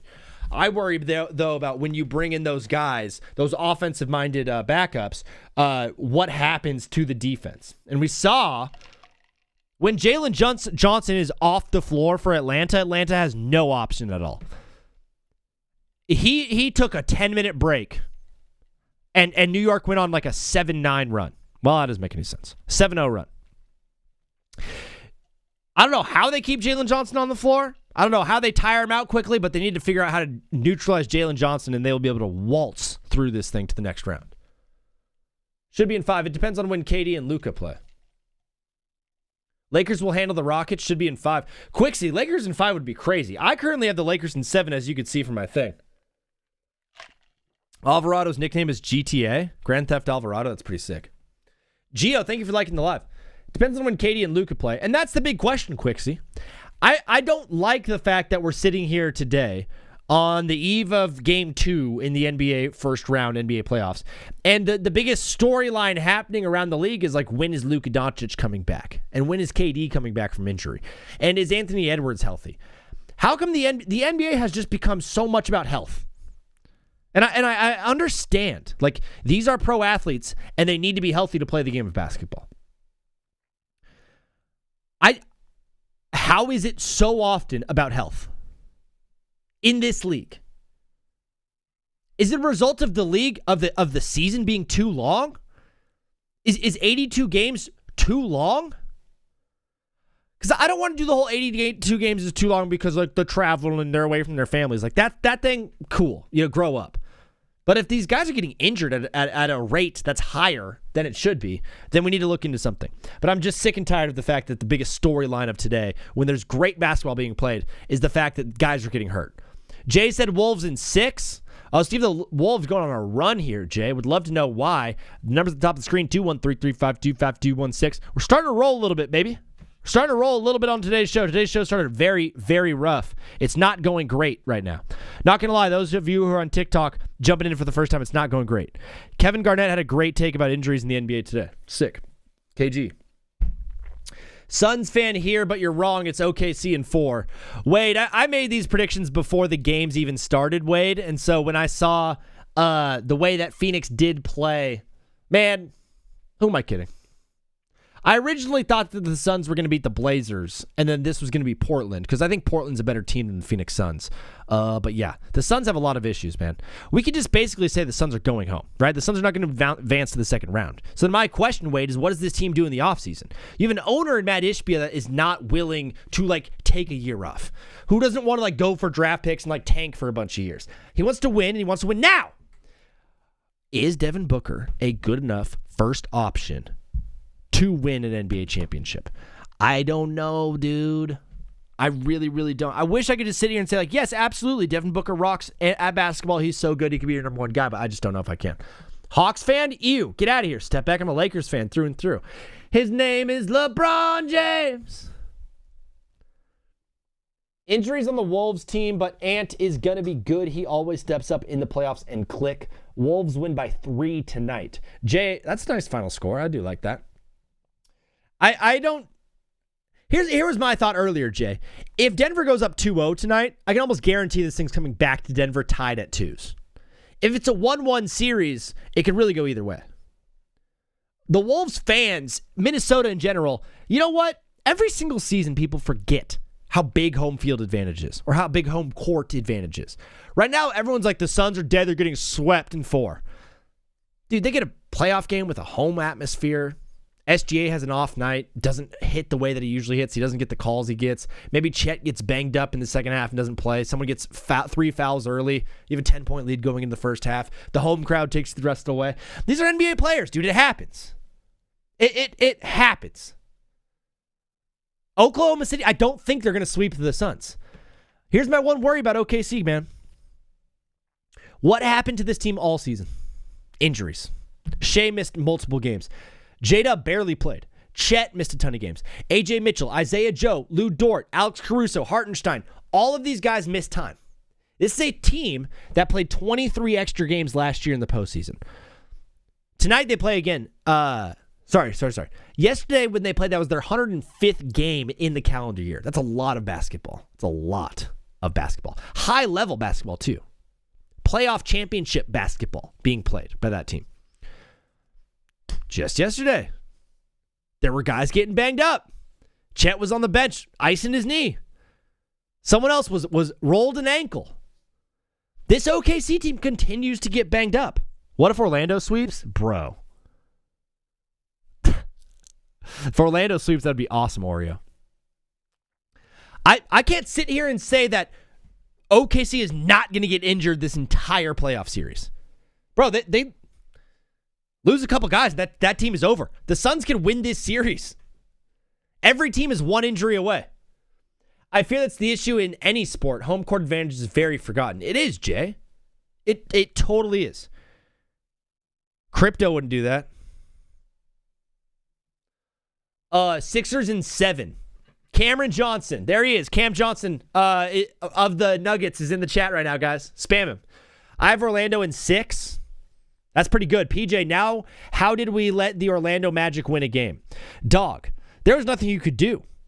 I've been saying it all season. My one worry about Detroit. I just said my if you guys remember incorrectly, my one worry with OKC was injuries. My one worry with Detroit all season, I know you guys this is your first time meeting me. Hello, my name is Zach. My main page is Take Back with Zach, but I got a strike on TikTok for saying, for harassment and bullying. Because I was saying nasty things on TikTok and I got in trouble. So I'm on my Clips account. My name is Zach. Hello. Take Back with Zach on Twitch, YouTube, everywhere. My one worry about Detroit all season long has been I fear this team in the playoffs. I love that Oreo. I fear that Cade Cunningham is the only offensive ball handler for this team that can go out and get a bucket. Everyone's like, well, what about Jalen Duren? Jalen Duren needs Cade Cunningham to feed him the ball. What about Dennis Jenkins? Oh, what about him? He spells his name wrong. It clearly should have been Dennis. Dennis? Dude, I mean, Dennis Jenkins probably the first crack baby to make it to the NBA. Gosh dang it, I got in trouble again. Oh, man. No, maybe not. Because his parents were smoking something, brother. I'm naming him Dennis. Change it to Dennis. Instantly. Overnight. Can we get a federal judge to overrule in this case? Cameron Johnson, thank you for the follow. Quixie, thank you for the follow. That's all it took. And Paprika on that.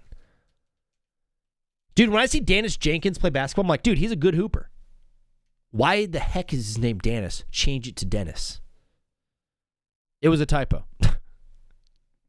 Hawks in 6 is hilarious. No, OG Anunoby's girlfriend, you are. Explain the Knicks one. What do you want me to explain? I made these predictions before game 1 started, first of all. Second of all, that series is going back to Atlanta at some point. You guys know that, right? It's not every game is going to be in the Mecca. Never watch basketball again, big bro. That's so mean, dude. That's super mean. Did you go to church yesterday? That's so rude. It's crazy people go to church on Sunday and the next day hop into people's lives who are just trying to make a living and they're like, you're an idiot loser. All right. OG Anunoby's girlfriend? What are you doing right now? It's 6 p.m. You're on TikTok live? Just chatting with people? Yeah. How are they going to lose? None of these predictions are bad. They're all realistic. Quixie, you're the man. I like Rockets in 6. Why we got Lakers in 7? Jay, I'm a Lakers fan. Just picked all the higher seeds and the Hawks. Yeah, GB, you're right. I'm such a loser. I should not have done this at all. You know what I should have done, GB? Nothing. I should have sat in my bed and rotted away all day and done nothing. You're right. That was a better idea. Sorry for trying to predict these games. No, they're bad. Should have picked the Knicks, okay? Oh, Lakers fan. I'm a Warriors fan. Shout out Jay. Shout out to Jay. I'm a Southern California man. Been a Lakers fan my entire life. Been a Lakers fan through and through the entire time I've been here. Here's my worry about New York and this Hawks game and this Hawks series. New York obviously has a ton of pressure on them. I know that. And the Hawks do not have any pressure on them. The Hawks are a surprise team. The Knicks should have been here. So good on the Knicks on making it to this point, right? Super stoked. Good on the Knicks to be here. The Hawks are this one team that no one was expecting. They're playing very, very loose basketball, and I think that showed in the game on Saturday.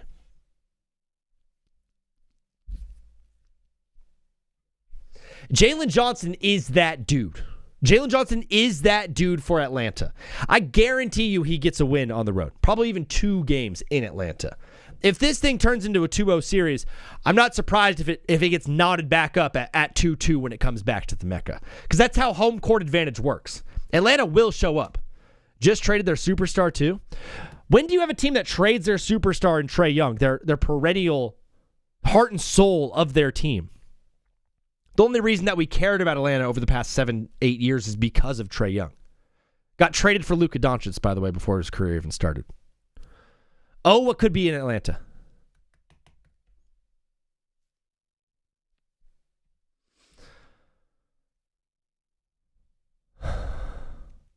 I don't hate the other takes, but I don't find it realistic at all.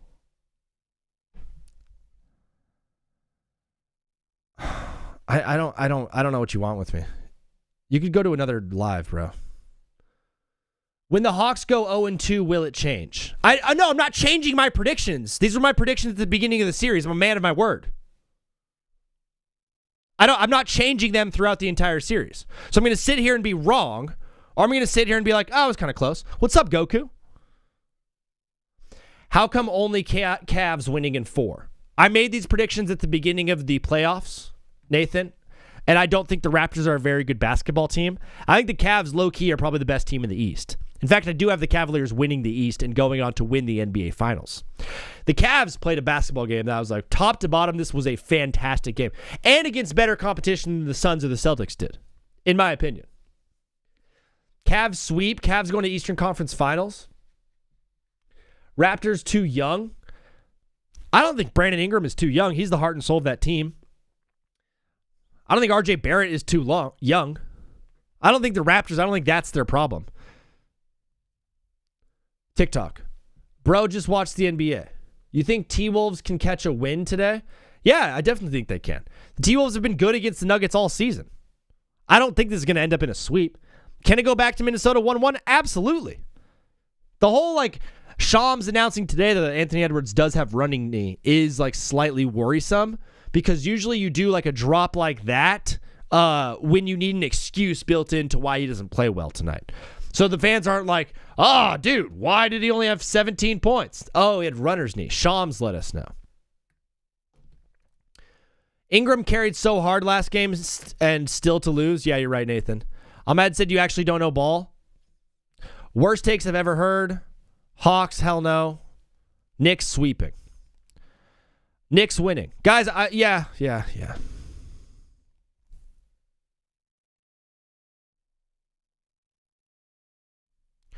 I like the Magic beating the Pistons before I got the Hawks beating the Knicks. Explain the Hawks, bro. What is that? So, Dalen, I made predictions for all of the series before the series started, and it's currently 1-0 Knicks. I do believe the Hawks can win tonight, and then it's 1-1. And then what are we doing tomorrow? Are we coming back into my live tomorrow and being like, you have the worst takes ever? Explain the Hawks, bro. You don't know ball. If the Hawks win tonight, am I still the biggest loser in the world? Am I still the biggest idiot of all time if the Hawks win tonight? If you let me know that one, then we can talk ball. Jude P with the follow. Thank you, brother. Pistons might be 7, not going to lie, even if they win. I think the Pistons can still get it done in 6. Man, maybe that loss to Orlando Magic was exactly what that team needed. Yes. I forget what I asked, Dalen. Magic in 4. Henry has the Magic in 4. What a beast. I like how the Celtics to the finals this year. How do you feel about them, brother? Jay, yeah, of course, man. You got to like the Celtics getting out of the East. I have the Cleveland Cavaliers getting out of the East, personally, for my opinion, for what I have. The Knicks played really, really good defense against Atlanta. I would like to see the offense play a little bit better, especially at home. But ultimately, for me, the Knicks did play a pretty clean basketball game against Atlanta. It was an 11-point game. It was an 11-point game. It's not like the Knicks blew the brakes off Atlanta. This was a tight game in the fourth quarter. It was a tight game pretty much the entire game, all throughout. What was it, was it a 2-point lead at half for New York? I was impressed with what the Hawks did, even with Jalen Johnson not having the game that he usually has. Dyson Daniels was impressive. I think a lot of people were kind of thinking that the Hawks might be undersized in this series. Rockets winning in 6. I think a lot of people thought that the Hawks were going to be undersized in this series, and I don't think so. I think when we watch them play, oh man, this sucks. Yeah.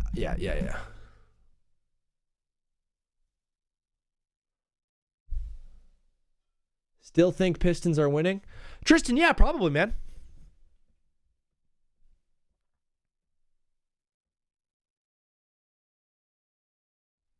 I'm over it. Do y'all remember a couple of years ago when the Bucks were unstoppable? That's kind of crazy to think about. That wasn't even that was 3 years ago. The Bucks were the best team in basketball. No, it was the post-bubble one. As a Lakers fan, you're going to be like, oh yeah, of course he's saying that. He's a Lakers fan. But that the second year after the actual bubble, for me, that was the bubble championship. That was the one, remember the season started 2 months after it ended? None of the conference finals teams made it out of the first round in that next year's playoffs. If that's not evidence enough, I don't know what you will need. Ilan said Celtics in 4, respectfully. Yeah, probably. I made these predictions before the playoffs started. Phew, at least you give my Suns one game. Which game do you think they win? Probably the first game at home. But like I said, I stick. Man, every team is one injury away. I can't sit here and say that series is over. Injuries are not turned off. We're not playing 2K. Look what happened to the Celtics last year. They were running away with the oops, Tatum goes down. Look at the Bucks were supposed to be a good team last year. Damian Lillard tore his Achilles. Season over. Spurs getting a chip this year. Watch. FTC Clips. What up, dog? I do have the Spurs in the finals against the Cavaliers, but I do have the Cavaliers winning in my personal bracket. Justin said Knicks in 4. Maybe. I doubt it, though. Henry said Spurs in 4. I don't believe in that one at all. I think Portland's a good basketball team. Cavs losing tonight, said Braun. Ooh. Dog, I have Cleveland sweeping this series. Cleveland looked so good, Braun, but I respect your opinion because I'm a man of God and I love you. I took L gambling. Anyone who bets on games is stupid. As long as the Thunder lose, I'm happy. I'm a Celtics fan. Anye Shah, what up, dude? Welcome to the chat. Injuries are not turned off. This ain't 2K. Yes, sir. Come on now. What do you think about the Nuggets series? What about it, Noah? Guys, craziest thing about this show is it's the only show on TikTok that's talking ball and taking calls. There's a phone number at the top of the screen. 213-352-5216. If you want to call into the show and be a part of this thing, that is the number to call in. Braun with the follow. Thank you, brother. Sixers in 5. I should have changed mine to that. I think Raptors take 1 and Sixers won't take a game from the Celtics. Jake Ford, I see that. Now, Jake Ford, what if Embiid comes back to play? What do you think about the Nuggets versus Wolves? Noah, ask me again, brother. Like, who you got winning in how many games? I think I have it right here above my head. Do I not? Do I have Nuggets in 6? Nuggets in 6. Knicks by 6.5. Tonight? Maybe. Probably not, though. Devin, thank you for the follow. I want to like you, but you're a Bolts fan. Brunswick, it's okay, dog. It's okay. Come and love one another right now. We could stop being friends once football season starts. I have a lot of friends like that. They're all Broncos fans. Knicks in 4, they dominated that game. I was there. Jordan, that's so sick, bro. I've yet to hear from someone that's been to a Knicks game this season. So if you want to call into the show, would love to get your fan experience, bro. Numbers at the top of the screen. I love the Wolves tonight. Take them to win. Nuggets and Timberwolves could go 7 games. It could. Bro, you're crazy if you think Hawks are beating the Knicks. All right. Fellas, we're getting a phone call right now. Do not go anywhere because the phone call is coming through. I feed it through my headphones. It's not the best. If you guys want to get the full experience, we're on YouTube and TikTok as well. What is up, brother? You are live on TBWZ Widescreen Radio. What's your name and where are you calling from? They hung up. They got scared. Whoever that was, you're a scaredy cat. You're a little baby boy.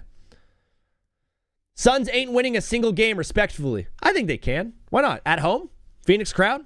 Home crowd? They can get that done. Shea has an off shooting night. It's like you guys think that because one game happened, all the rest of the games are going to look like that. Oh, New York won by 11? They must be sweeping the Atlanta Hawks. Because acting like the Hawks don't have 2 playoff games at home coming up in just a second here. Acting like they don't have a game tonight. Acting like that game wasn't even close at all. Lakers in 5s, Everett Miller. That's a man of my own heart. Go Lake Show, baby. I'm doing live post-game shows every night after the NBA postseason. So if you like this show, you want to talk ball after the games, please hit that follow button so you can join us in our lives after the shows. Oreo the Cat said he was at a Spurs game last year during the Wemby blood clot era. That's a horrible time to be there. Hawks in 6, Mike. Cavs in 4, question mark. That's the question. I think it's answered right there. Hawks, I literally have it says Cavs in 4, and someone's like, Cavs in 4, question mark. Yeah. New York in 3, Sebastian. Now that's what I'm talking about, bro. That's called bringing the heat, Sebastian. You get one of these, dog. No one else has gotten one of these today except for you, Sebastian. Rest in peace, my granny. She got hit by a bazooka. Knicks in 5 or 6 if a game goes wrong. Hawks. Why do you have Hawks? I just like the team. I think they're a well-built team. I don't think they have a whole lot of pressure on them going into this series. I've worried in New York about Bridges and Cat showing up. Listen, Brunson showed up for 28 points. That was huge. That's absolutely awesome, and we need Brunson to score 28. However, this team is the best when Jalen Brunson is facilitating and getting the rock to other guys. The Knicks are not at their best when Jalen Brunson is their top scorer, in my opinion. Cat obviously had 25, was perfect from the free throw line, 3 for 4 from 3. He was awesome. Mikal Bridges, though, with 11 points in 32 minutes. 2 boards, 1 assist. He disappeared. Mikal Bridges always disappears in these games. I know I had a Knicks fan call in last week like, we don't care about Mikal Bridges scoring. We just care about his defense. I'm like, I kind of care about him scoring. The Hawks don't look ready for prime time. Rob, not a single thing in that game let me think that the Hawks don't look ready for prime time. Maybe we were watching 2 different games. But an 11-point loss on the road to the 3-seed New York Knicks in the Mecca, that's not a bad loss. This was a close game. You guys only look at the final score? Does anybody else watch the games? Am I confused here? It was a 7-point game.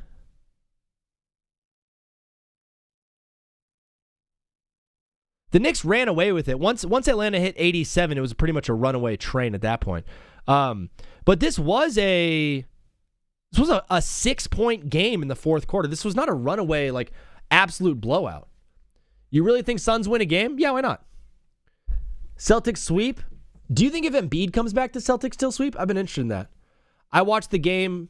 Knicks went up 19 at one point. What do you mean? Yeah, they went up 19 at one point in the game. It was also a tie game in the third quarter. So, shake on it, Ron. Thunder and Celtics sweep, LOL. I'm a Magic fan, so the rest of the games were boring. Rob Hoops, dog. I'm not saying no. I'm not saying the rest of the games were super entertaining, but I will say by far the most entertaining game was the Detroit Pistons and the Orlando Magic. It was unbelievable. Embiid too fraudulent and injured. I think if Embiid comes back, they will get a game, and they still have to go to Philadelphia. That's not an easy place to play. Yeah, the Hawks are pretty good. They got good D, but CJ McCollum had a hot night. I watched it, by the way. Yeah, CJ McCollum had a really good night. Yeah, Nickeil Alexander-Walker had an off night, so I think he does improve tonight. Dyson Daniels was all over the place, but could not put the ball in the hoop. Jalen Johnson still went out and got his. He was 3 for 7 from 3. The Hawks were not far away from New York in this game. I wasn't looking at New York as like head and shoulders above the competition. The way we watched the Sun, did anybody watch Suns and Thunder here? Because you watch Suns and Thunder play and you're like, oh my gosh, the Thunder are so much better than this Suns team. When I watched New York and Atlanta, I wasn't sitting here like, all right, New York's going to sweep. I'm like, all right, we got a series here. The Magic have the better 1 through 7, and the Pistons have the better 8 through 15. Well, you're forgetting about Cade Cunningham, Rob Hoops. Actually, Rob, I'm going to look out for this for your next chat. Where would you have Cade Cunningham on that list? Because are you putting Paolo Banchero as the best player in that series? Question for the chat. Who's the best player in the Pistons and Magic series? Say Paolo for Paolo? Or say Cade for Cade? I would love to know what you guys think. Nick, thank you for sharing the live, bro. Helps out a lot. Also, if you guys want to grow the live a little bit, if you tap the screen a couple times, you'll get likes. Chill Guy says Cade. Zach says Paolo. Dev says Cade. Charlie says Cade. Toke says Cade. Oreo says Pablo Banchero. KB says Cade. We're going to call right now. Interesting. I'm going to give my take at the end of this call. What is up, brother? You are live on TBWZ Widescreen Radio. What's your name? Where are you calling from? Yeah, I'm Jeremiah. I'm from Colorado. Jeremiah from Colorado. You've called in before, correct, bro? Yep. Dog, so good to hear from you. You're in Colorado. The Nuggets play the Wolves tonight. Jeremiah, who do you have winning this game? Yeah, I got Nuggets. You got Nuggets going up 2-0. Are you afraid at all? No. I think my Nuggets are going to win this with confidence, and they're going to play hard tonight. So Jokic is a finalist for MVP. If Shea wins over him, let's fast forward. Let's do a thought experiment, Jeremiah. It's a week from now. They've just announced the MVP goes to Shea Gilgeous-Alexander, and Jokic gets second place. What is your reaction?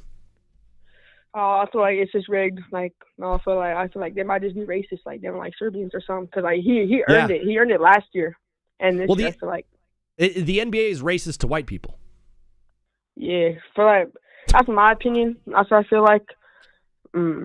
Yeah. Jeremiah, I'm totally with you, bro. Colorado is absolutely popping right now with the Avs playing good hockey and the Nuggets playing great basketball. What team in Colorado are people more stoked on right now, the Avs or the Nuggets? Nuggets for sure, I feel like. I love it.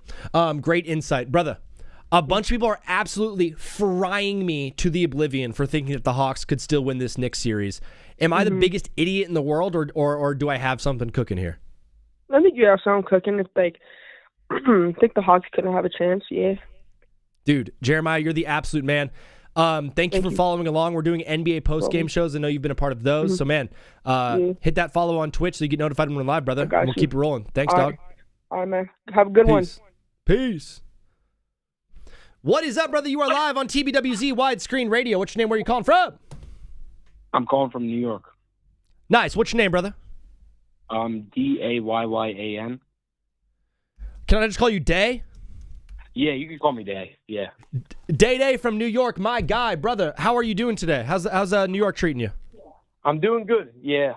It was like very hot last week, but it cooled down a lot. Like the weather. Before we get into any of the Knicks stuff, can I ask you, Day, are you a Mets fan or a Yankees fan? I'm a Yankees fan. I hate the Mets.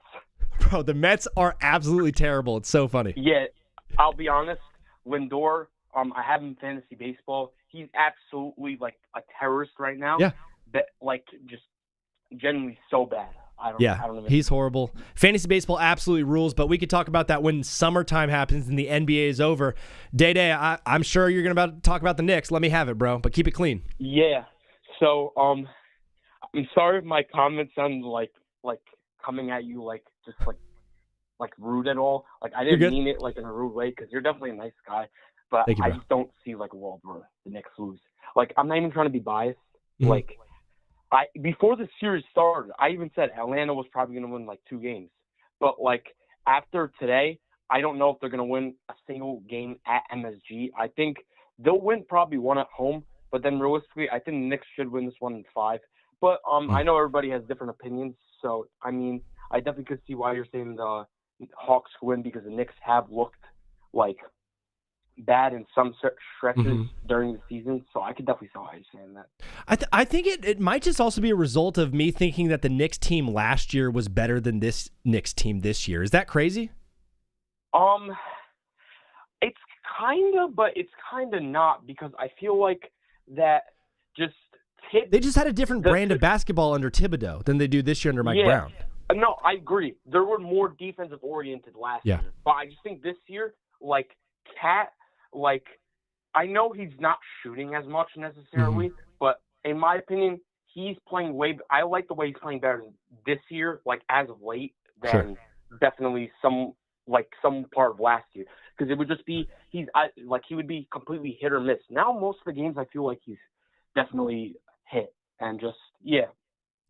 Dude, he's had a good series. He had a great game 1. He's had a decent season. At times, Cat has disappeared. He hasn't really done that this year. The guy that's disappearing is Mikal Bridges. Yes, and I would like to speak on Mikal because I would like to say that I do think he is more so of a playoff riser because I feel like he was definitely very solid. Yet he definitely played very solid on Saturday. And I think he's going to continue that production, and especially if the Knicks are to win the series. And let's say most likely they were to play the Boston Celtics, I think he would be a key piece in that series. Yeah. And honestly, if they were to play the Celtics, I'm be honest, I honestly would have the Celtics winning in like 6 games or 7 games. I really don't want to say that like as a Knicks fan. Yeah. But like I just like there's something like about the Celtics team. Like it's just like they're more like it's so annoying the Knicks to like be good like this year. Like they were just like when they were up by 20 last year, they were like, all right, we're just gonna take it easy probably, and then bit them in the ass. But that's just my opinion. It's crazy to watch this Celtics team do what they did in the East. They've been unbelievable. I think if the Knicks and the Celtics play, it's gonna be absolute cinema. I'd be stoked on it. Before you go, Day, final score for tonight's game. Knicks win by how many points? I think they're going to win by like 5. I think it's going to be a close game for most of the game because the Hawks definitely, I think it's because they're so inexperienced. That's why they were like losing like most of the time in game 1. So I think they'll get more adjusted tonight. but I think the Knicks will still take care, but it's going to definitely be, like, really close. And, I mean, before I go, I will say one thing. When the Hawks made it an 8-point game, I was getting, like, crazy PTSD from last year. It was, like, because I was just like, oh, shit. Like, you know what I mean? Like, yeah, you were expecting Trae Young to walk out of the tunnel. Yeah, I was expecting, like, CJ McCollum to just hit, like, a half-court shot and just, like, I don't know. Yeah. He had a great game. I don't think it happens again, but it was a fun one. Brother, New York is a buzz right now with the Yankees and the Knicks playing great basketball. Brother, God bless you. Thanks for calling to the show. We'll talk to you soon, okay, Dad? All right. Thank you. Talk to you soon. All right, peace. All right. Have a good day. Peace. My guy. Who's getting MVP says E. Bowman. What up, E? Good to see you, brother. It's going to be SGA. I think it should probably be Jokic. The fact that Luka is not a finalist is absolutely patternly ridiculous. It makes me so mad. Or the cat wants it to be Wemby because he's a Spurs fan, but yeah, there he is, Wembanyama. How do the Cavs sweep the Raptors in 4 games? Wemby just got ununanimous depoy on my soul. Whoa. On your... brother, pause. Daddy, chill. Daddy, chill. I would never let another man on my soul. Darren Lifts hit us with a follow. There's my guy, my guy Day. I'm surprised that call sheet, I don't do that stuff. Nobody on the AL playing good. Nobody in the American League is playing good. Mike Trout? Jose Soriano is the best pitcher in the league. Nobody in the American League is playing good. Hawks in 6 is crazy work. Alex, yeah, I made these predictions before the playoffs started. Raptors and Cavs, I don't do gambling. That stuff's stupid. Why don't you just burn your money? None of you have ever taken money out of an account. You've put your money in, you've donated your money to all of these people, but none of you have ever made money off of it. So stop doing it. Quit wasting your money. Just have fun watching ball. Knicks in 4? Yeah, or so that's what I said.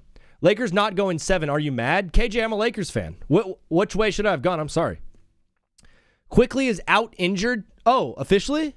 Emmanuel Quickly is out for Toronto tonight? That sucks for the Raptors. We have 114 people right now on TikTok Live. It's the most I've ever had and the most frustrated I've ever been in my life. Toronto lose, BC. King James, yes, sir, bro. Can I sing you a song? I'm talking about the man on the Lakers. His name is LeBron James. On UFC, Tokes, actually, W take. I'm actually with you on that one. That one is fun, but it's also the easiest way to lose money. You're like, oh, dude, minus 700 favorite? Yeah, okay. Oh, he lost. Oh, we got knocked out. Oh, Israel Adesanya, minus 500. I'm going to put him at the end of my parlay. And then it's at like 12 p.m. too, so it's midnight and there's no other things to hedge on. I'm asking you to say his name. So good. Wemby's the first ever unanimous depoy. Did that actually drop? Was that guy not lying?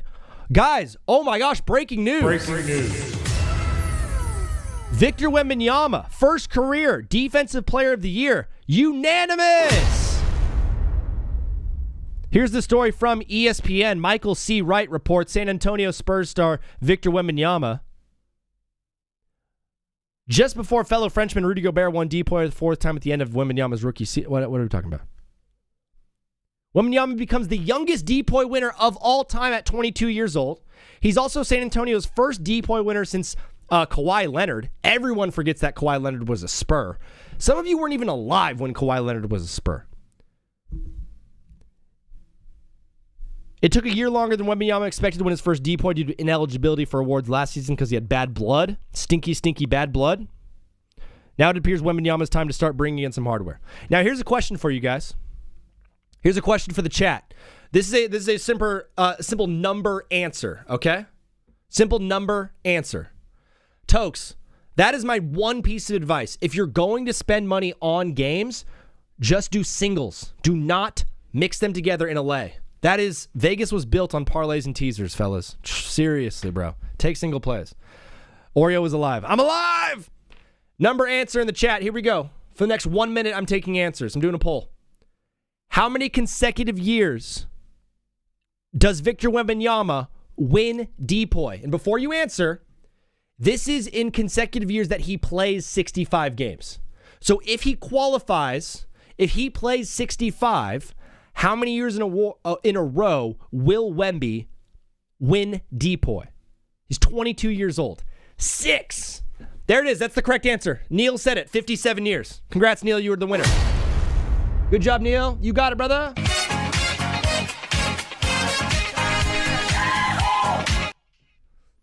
Every year, every single one. There we go. Your Cleveland picks are way off. What part, JVD? Oreo said 100 million years in a row. Remember when we were like talking about how we're going to be like, dude, 100 million years from now? Like, man, I can't believe we thought that LeBron playing 23 seasons was impressive. Victor Wembanyama played 100 million in a row. That's crazy. We're getting a call right now, fellas. We're getting a call right now. So if this is you, you are up. If not, stick around for the phone call and you can call right after. Yeah. What is up, brother? You are live on TBWZ Widescreen Radio. What's your name? Where are you calling from?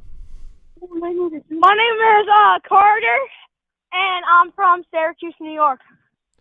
All right, one sec, Carter. You're from Syracuse? Yeah. I've been to Syracuse one time in my life. I did not have a great time. Am I wrong or right? Is it a good city or a bad city? Yeah. It is not safe out here in Syracuse. It's not cool. Well, Carter, this sounds like a very highly educational phone call we're about to have. What did you want to talk about today, brother? Keep it clean, too. I want to talk about how the 76ers are going to beat the Celtics in 7. Okay, yeah. Fire off. How are they going to do it? Okay. Did you go to school today? BJ at home. Did you have school today, Carter? Nah. No, are you on spring break or something? Yeah, I'm on spring break. That's so sick. What does a man like you do for fun up in Syracuse, New York? I don't know. Right. I'm not freaking. You're gonna kidnap my friend, you said? All right, boys. Thanks for calling in. We'll talk to you guys soon. No chance, Philly. Yeah, JVD. I think those kids were just having a little bit of fun. Shout out to you guys for having fun. I wish I could. Spring break in late April. Yeah, Oreo. Exactly. When I was like, hey, did you go to school today? He's like, no. I'm like, all right, okay, cool. Camera Moser with the follow. Thank you, bro. Cartier showed the live. The Cartier, the actual brand Cartier is in the chat right now. Holy crap. I didn't know they loved ball. JVD, if you like that, on this show, I go live every single night following NBA postseason games. I get 10-year-olds and 11-year-olds calling in all of the time, and they're like, I have this one kid that every day calls in from Arkansas, not the sharpest tool in the shed, telling me how LeBron James is the best player in the league and he should be MVP, and I just go like this. Yeah, okay. What is up, brother? You are live on TBWZ Widescreen Radio. What's your name? Where are you calling from? My name's Cameron Moser, and I'm calling from Clovis, California. Caleb? Cameron, my guy from California. I am in Southern California myself, brother. Do you fancy yourself a Lakers fan, or are you more up north? I'm a Warriors fan. You're a Warriors fan. So a lot of people are speculating that Steve Kerr coached his last game as a Warrior. Do you think that's happening, Cameron? Yeah, I think it's done. Do you think Draymond and Steph come back next year, but Steve Kerr goes elsewhere? I think Steve Kerr, I think he might be retired, and I think Steph might also leave. Wow. That would be so sad. I think a lot of Warriors fans would be devastated to see their guy, Steph Curry, not be in that uniform next year. But, Cameron, we have a lot of things to talk about today. You called into the show with something on your mind. What did you want to talk about today, brother? I think the Celtics win it all. The whole thing. They get out of the East, and then they move on and they beat whoever comes out of the West. Yeah. Is it just a result of the team construction, or is it Joe Mazzulla? Is it because of their stars?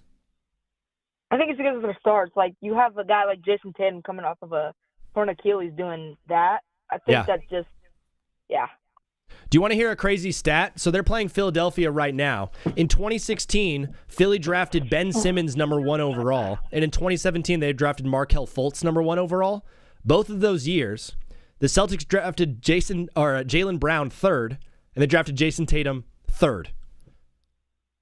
The Sixers could have had Brown and Tatum, and instead they drafted Simmons and Fultz. The 76ers are absolutely awful. Brother, do you have a football team? He hung up. He didn't want any more of that smoke. Boston versus OKC in the finals. Not a bad play, PJ. Not a bad play at all. What is up, brother? You are live on TBWZ widescreen radio. Please mute the stream in the background. Keep it clean and let people know your name and where you're calling from. TBWZ widescreen radio. Please mute the stream in the background. Keep it clean. Hello? Did you mute the stream in the background? Yes. Why is it taking you 5 seconds to respond? Because you're a bitch. What? Because you're a meat writer. You like dick and you suck your own titties. I'm sorry, I can't hear you. Can you say it one more time? How about them Lakers, baby? What's up, Dom? We did speak this into existence. Me and Dom are the reasons that this happened. Me and Dom exist to make these things happen. Cavs in 4. Sixers fan did not want Boston. Dude, isn't that crazy, I mean? Dom, thanks for the follow. This is a Clips channel. I'm going to say this one more time for the one time. In 2016, the Philadelphia 76ers selected Ben Simmons first overall. 2 picks later, the Boston Celtics drafted Jaylen Brown. I made enemies in Syracuse. I absolutely did. The following year, the Philadelphia 76ers selected Markelle Fultz first overall. 2 picks later, the Boston Celtics drafted Jason Tatum. If you guys recall that 2017 season, the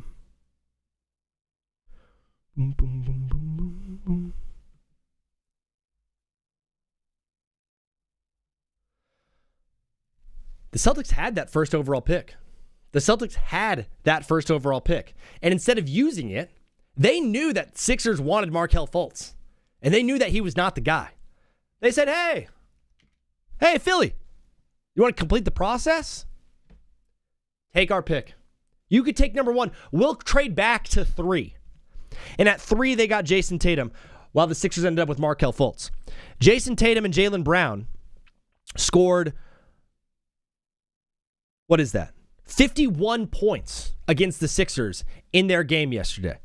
Markelle Fultz and Ben Simmons are not in the league.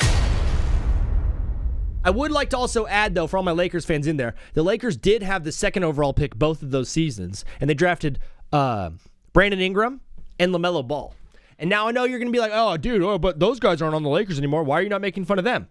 Both those guys got traded to New Orleans for Anthony Davis, who came to LA and won us a championship. Shut up. That's as many championships as the Celtics have in that time. Very, very different teams, but I know. Knicks winning today, says Caden Tucker. What up, dog? Emmett, what up? No one knew how mid Ben Simmons was going to be. That's true. That's true. Emmett, I have a theory about this, actually. I have a theory about this, Emmett, and T-Bone, thanks for the follow on this account. XD1's going to be stoked. He's not even here. Ben Simmons was on an LSU team that did not even make it to the NCAA tournament. I'm not saying the result of your college team has a direct correlation with how good you're going to be in the NBA, but if you're the best player on a college team, I expect that team, and you're a number 1 overall pick, I expect that team to do well in the tournament. That's why I kind of fear AJ DeBonsta going number 1. Bro, AJ DeBonsta got upset round 1 by Texas. By a Texas team, brother, between you and me, not very good at basketball. Fultz didn't do anything in the tournament either. AD said it doesn't even feel real. Mickey Mouse chip. Shut up, PV. You're being a bad boy today.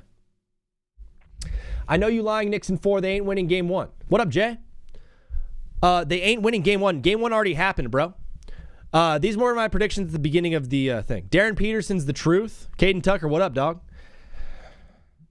I'm out on DeBonsta, which is weird, but I am. I'm also out on Cameron Boozer.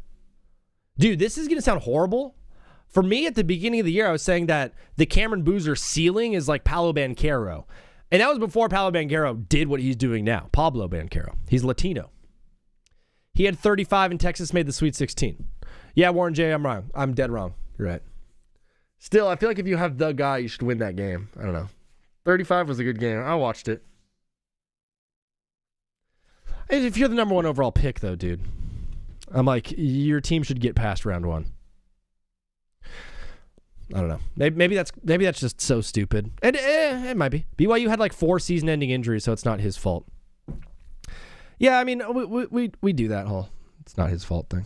Put the team on your back, win a game, you know? Dude, if Kareem Abdul-Jabbar was able to put the team on his back for St. Louis and win a game against Georgia, an SEC team, dog, and beat them by like 75 points, AJ DeBonster could beat an 11-seed Texas. AJ got sold. I got sold, but I'm not a soldier. What do I think DeBonster's ceiling is? I couldn't even... He's more of a two-way guy than Brandon Ingram. Maybe offensively, Brandon Ingram. Maybe. I'd say his ceiling for me, or where his player comp is going to end up for me, is closer to like an OG Anunoby with a bit more of an ISO game, in my opinion. Like a little bit better offensively than an RJ Barrett or a OG Anunoby, but a guy that can still defend really, really well. And a guy who has handles. We think Nuggets winning tonight? I do, but yeah, I do. Hawks in 6 is crazy. Yeah, Fluffy Nuts. I made this at the beginning of the postseason, and I'm a man of my word, so I keep putting it up.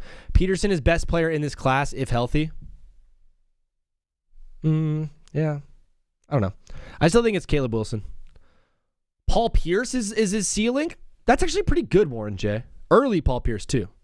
So who do you think is the best freshman is? Caleb Wilson. You think Nuggets winning tonight? Probably.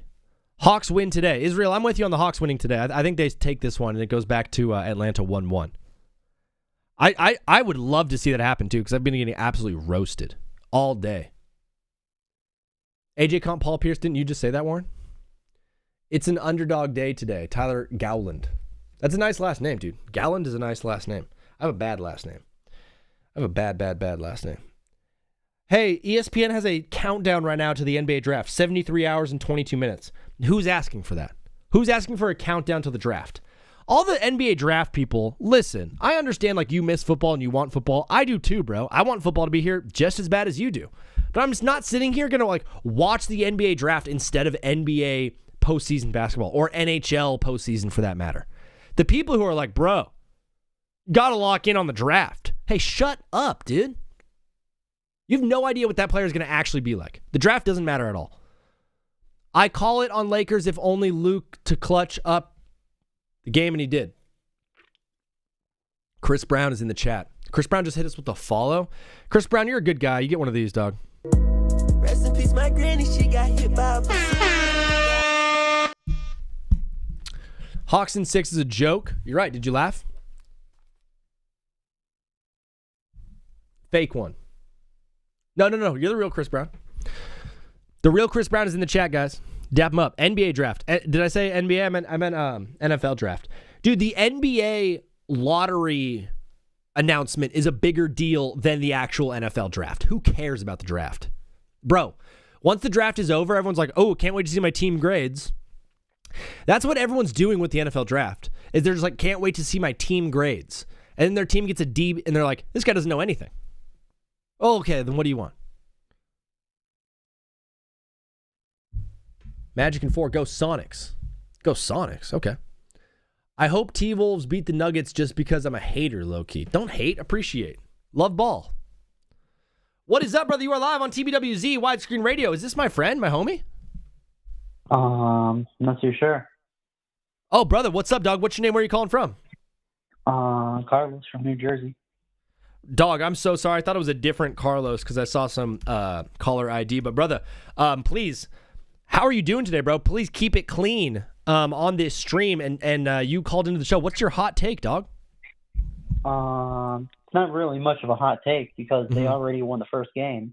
But obviously, I think the Magic are winning 4. Oh, you have Magic in 4, bro. That's a quick sweep. Mm-hmm. What makes you think they get it done in 4? Is it because you're high on the Magic or just low on the Pistons? It's definitely a combination of both. I know that the Magic, they have playoff experience. They have Paolo Banchero, who's been to the playoffs more times than Cade Cunningham. I feel like you just really insulted the Magic a little bit, I think. I insulted the Magic? That's just my take. Oh, that's okay. I mean, I think they're okay. They're a bunch of big boys. They're an NBA organization. I think they're fine. I don't think anyone expected Paolo Banchero to be the star in this series, but was he just sandbagging the whole season? Like, this Paolo that we've got in the playoffs was not the Paolo we got in the regular season. Yeah, that's true. That's true. Yeah. Awesome. Well, Carlos, brother, appreciate you calling into the show. Thanks for hanging out with us, dog. We're going to keep it rolling, though. God bless you. Have a great day. All right. Sun, Magic, and 4. I know. Hot take, the first round should be a 5-game series. Reggie, the reg. That's the take of the day, guy. Brother, all right. What can I give you? Brother, you get this. Take of the day goes to Ronnie Reg 4.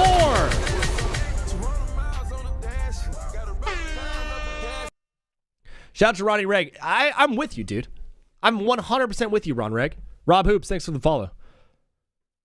The first round being 7 games is crazy. Penguins winning the Stanley Cup, by the way? Nah, definitely not. All the favorites will win today. Wolves money line. I don't do that stuff. Magic and 4, my guy. Sixers and 7. That guy just, the same guy who said Magic and 4 also said Sixers and 7. Probably the smartest guy I've ever seen in my life. Ever heard talk ball. The dumbest guy I've ever heard talk ball in my life is myself. I'm talking about the man in the mirror. Bro, is anybody excited for the Michael Jackson movie? Is he going to be white? Will we see white Michael? I know it's centered around the making of Thriller, I believe, which Michael was still black when he made Thriller. But are we going to see white Mike? That is what I want to know. Are we going to see him doing pills? Okay. I cannot get in trouble again on TikTok, so I probably shouldn't say any of that stuff. Not for me, because I had to talk to Crypto about ball. Who is Crypto? Oh my gosh, I know who you're talking about. Crazy backhanded compliment. Brother, what up? My guy, Alex from Colorado, calling in live on the show. How you doing, Alex? I'm doing good. How about you? Dude, I'm getting absolutely roasted alive on TikTok, but it's all good. What's new, bro? A lot of people think that me saying that the Nuggets are going to win in 6 is completely false. I get a lot of Wolves in 7 right now. How are you feeling about this series? I don't see it. I mean, I got to see it till Minnesota wins. So, I mean, I still think the Nuggets are going to win this series. I'm confident. I mean, if you can't choke away a 12-point lead like that, I mean, you gotta get more effort. I think if the Wolves gave more effort in the second quarter, they would have beaten us 100%. And I feel you're leaning towards the idea that this is not a skill issue or a schematic issue, but this is more an effort play. I think it is, and I think it's more minutes play. I think if you give Edwards more time out there, now he's hurt. He's questionable for today. So if we don't see Edwards out there tonight, I think the Nuggets got this game 2. But if we see Edwards out there, it's going to be a close one tonight. You're at 8:30. I'm very excited for this game, but I do think the Nuggets, I feel confident if the Nuggets play like they did last time, but they get a quicker start, I think the Nuggets win, and they win game 2, and then I think everybody's thinking about the Wolves winning will be washed away. But I do once they take care of business tonight. Yeah, once they do. I mean, we just got breaking news an hour ago. I mean, Victor Wembanyama won the Defensive Player of the Year unanimously. Yeah. And I think that's a great decision by the voters. I mean, let's see if they can nail the rest of the decisions. It's the youngest DPOY of all time. And, of course, Alex, when you're saying let's hope they can get the rest of this right, what you're really saying is Nikola Jokic should be the MVP. I hope he gets the MVP, but again, like everybody thinks that they don't want to put him at that Wilt Chamberlain level. So, I mean, I'm like, that's just disrespectful. I mean, at that point, Victor Wembanyama, he hasn't done much. He's begging for it. SGA, he kind of cares a tad bit, but not really. I mean, Nikola Jokic doesn't care. He just cares about his horses and just messing with people. But if you look statistically, I would say Nikola Jokic wins the MVP. If you want to get down into statistics, not by international player, not by how many MVPs they've won, not by how many championships they won. So I think that's what they need to look down to, just on the statistics, but it all depends on how the voters think about it. Dog, the finalists for MVP, it's SGA, Jokic, and Wemby. Yep. When I saw those 3 names, I was like, I wouldn't be surprised if those are the 3 names as finalists for MVP for the next 3 or 4 seasons. I know. I was like, where is Luka Doncic in this? I think Luka deserves it more than I feel like SGA does. But again, I don't know why they didn't put him in there. I feel like they should have put him in there. Give him some respect. Make a fourth candidate. The NFL puts like 5 candidates in there, so give a fourth one. Well, that's the thing about this award. I know those 3 guys are the finalists according to the NBA, but the writers who decide on these, they can vote for whoever they want. So I'm under the impression, I think Luka Doncic might get more first place MVP votes than Wemby. I think he will get more first place votes than Wemby. I think it might be a tight race with SGA and Nikola. And I think Luka's name will be up there. And don't forget about Jaylen Brown. That's a guy that don't forget about. I think he might be up there. That's a great shout. I don't know how many voters there are this year, though. Well, the Boston sports writers, you will get a few of them that give it over to Jalen. You'll even get a Detroit guy that gives it to Cade. And then you're going to get LA guys and some around the country that are going to give it to Luka. Bro, we might see a situation where we get our first split MVP this season. It could be. I honestly think it could be a split MVP. I don't think has that ever happened before? I don't even think it's happened. We haven't gotten one in the NBA. Maybe years and years ago, but not in recent memory. The game tonight is at 8:30 Denver time. Is that game too late for the people, or are they going to show up and be rowdy? Maybe not the Eastern time people. I don't think the Eastern time people would have time to watch it, but I know the people on Pacific time on the West Coast, and maybe the people in Minnesota would be rowdy and love watching. What about the people in Denver, brother? The people in Denver that are at the game. Oh, Denver's crazy. Did you see the weekend in Denver? We had 77,000 fans watch Messi. We had the Nuggets and Wolves play with Anthony Edwards. We had the Avalanche play, and it was a sellout. Downtown was pumping with a lot of people. Downtown Denver in general was just crazy. And you have the Rockies beating the Dodgers for some odd way at both games Saturday and Sunday. So Denver, I would say, is really crazy and riled up, and you don't want to mess with them. I was down there this week for a Rockies game, and I was surprised that the Rockies even won. But I'll tell you, Denver, it's crazy. The city's crazy. Like the whole 20th and Blake, that area, and there's also an area like near Ball Arena. It's called Avs Valley. Yeah. Holy cow! There's 50,000 people in the valley, man. It's crazy watching an Avs game. It's I think Denver might be a hockey town. I think it's starting to turn into that now. Wow. Don't mess with Denver. We won't. Alex calls in every single day. He's got all of the Colorado news. Alex, do you want to shout out your TikTok or Twitter for the people one time? Oh, yeah, sure. I'll get it this time. I'm starting to post some stuff. Nice. I'll get you my Twitter. Let me look it up here. It's at Alex Davis 64842. If you want to reach out to me or... There it is, brother. Hit with that follow on Twitter for all of the updated news around the world of Colorado sports. Alex, good luck tonight. I'll see you at the post game after, brother. See you at the post game. Hopefully the Nuggets win. Hopefully they get the win. All right, brother. Peace out. See ya. My guy Alex calls in every day. Hey, my name is Alex. Wow, that's cool. Alex for Democrats. Knipple and Flag should share the Rookie of the Year, said Rob Hoops. I was doing that too when I was doing my awards for the season that nobody cares about. I can't do it. I can't do a co-split. Jaylen Brown, this guy knows ball. Yeah, Josh, come on now. Knicks putting BTA in the Hawks? In the Hawks? That's weird. Putting belts in the Hawks? All right, we need to figure out how to talk and speak proper English with all the New York people. New York people are jumping into this chat, and they're like, Knicks, Hawks, basketball. I'm like, okay. Good talking. Good job talking, brother. Good job reading. Hawks and 6 is nuts. Ethan, what part? Knicks winning, says Ramon. Okay, great addition to the chat. Oh, brother. Oreo the cat. Come on, Oreo the cat. No one can have a conversation about MVP without Oreo the cat getting absolutely furious. But I do 100% believe that, deep down. I think Luka Doncic is going to get more first-place votes than Victor Wembanyama. I think people are just going to be more impressed with his season, his body work overall. And plus, Victor got the DPOY. So a lot of the voters are going to be like, well, he already got an award.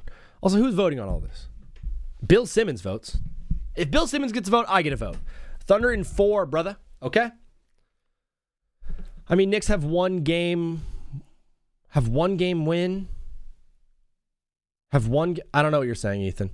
The Knicks already won the first game. Really? If Atlanta doesn't win tonight, they lost the series? Okay, you're saying that after 2 home games in New York, as if Atlanta's not going back to play 2 home games in Atlanta, as if you watched the Knicks the entire year and you don't see a team that can lose on the road in Atlanta, brother, you're tripping. This Knicks team can lose to absolutely everybody. They're 2-0 this year in Atlanta, though. In the regular season, Atlanta was 1-0 at New York. That's so weird. They split the series. Atlanta took both of all the home teams won. The Knicks are taking 1 in Atlanta. What's up, Rachel? Thanks for the follow. As if the Knicks aren't going back to play 2 more games in MSG. Cedon, what the crap are you guys talking about?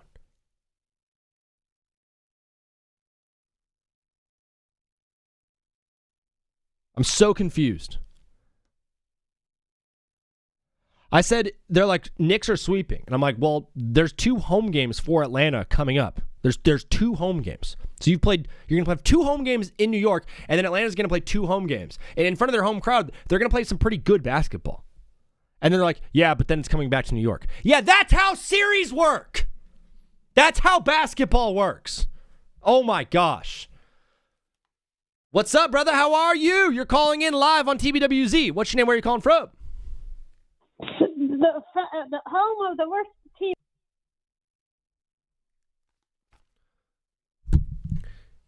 Winnie McGrath, hit us with a follow. What is up, Winnie? Follow and DM me, join. Yes. I'm DMing you right now. Doodle doop doop doop. Guys, as you notice, I take my headphones off when I first get a caller because I'm getting some callers that are saying some crazy, heinous, terrible things. If you want to hear all of those calls, I can't stop them on Twitch and YouTube. That's where you guys hit the follow button, and that's where it really, really, really helps me. I've been averaging about 2 follows a day on Twitch. I have 0 today. If any of you have it within your heart to continue to support me and my show, it'd be awesome if you guys came over to Twitch and just hit me with a follow right there, because that'd be awesome. It'd be very, very helpful. Why do I think the Hawks will win? So, Cedon, these are called predictions. And at the beginning of the playoffs, I made predictions for every single series, as you could see above my head. Hello, I think he was telling you where he was from. I know, PV, it was just very, very dangerous. It was very dangerous. Very, very dangerous. Hi, I was the girl on the phone. I think that 76ers are going to do horrible this series. Oh, Winnie, I'm so sorry.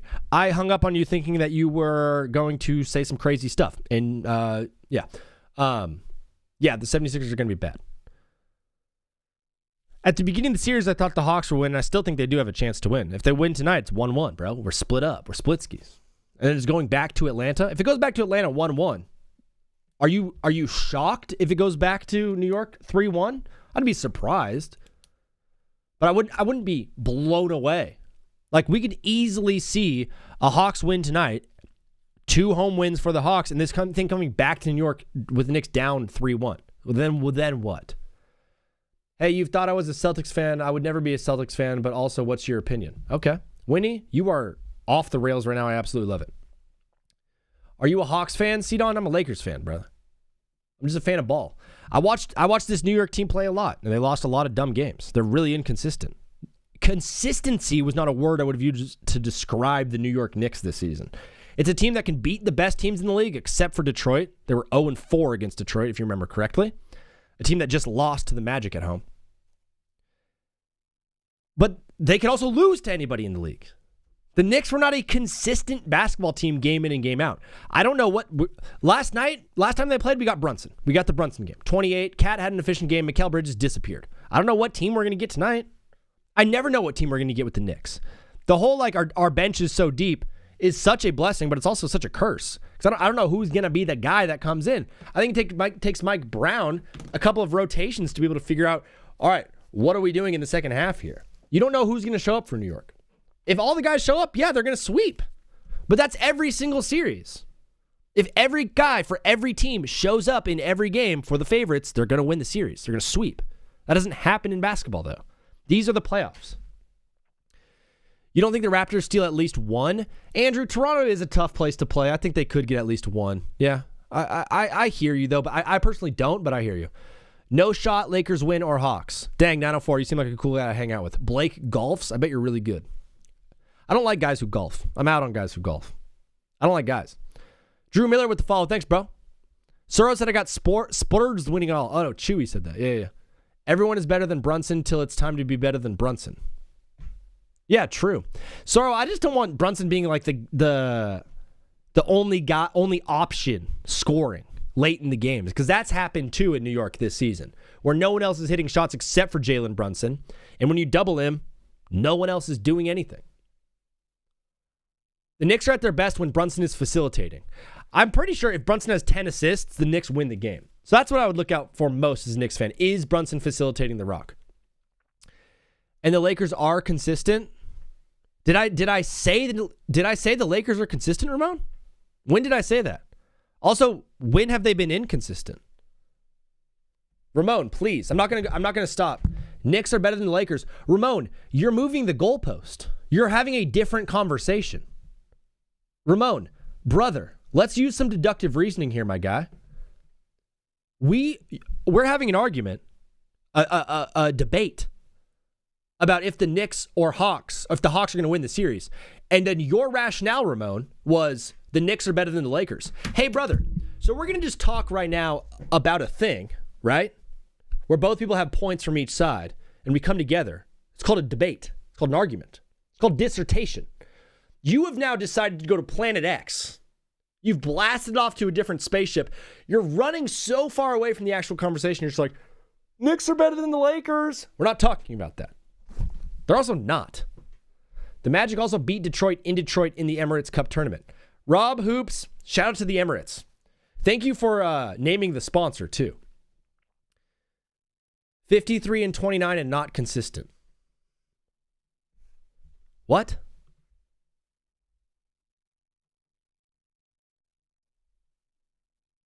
(53-29) and not consistent. A team that's lost to the Rockets. They've lost to the Hornets. A team that's lost to the Clippers. Didn't make the playoffs.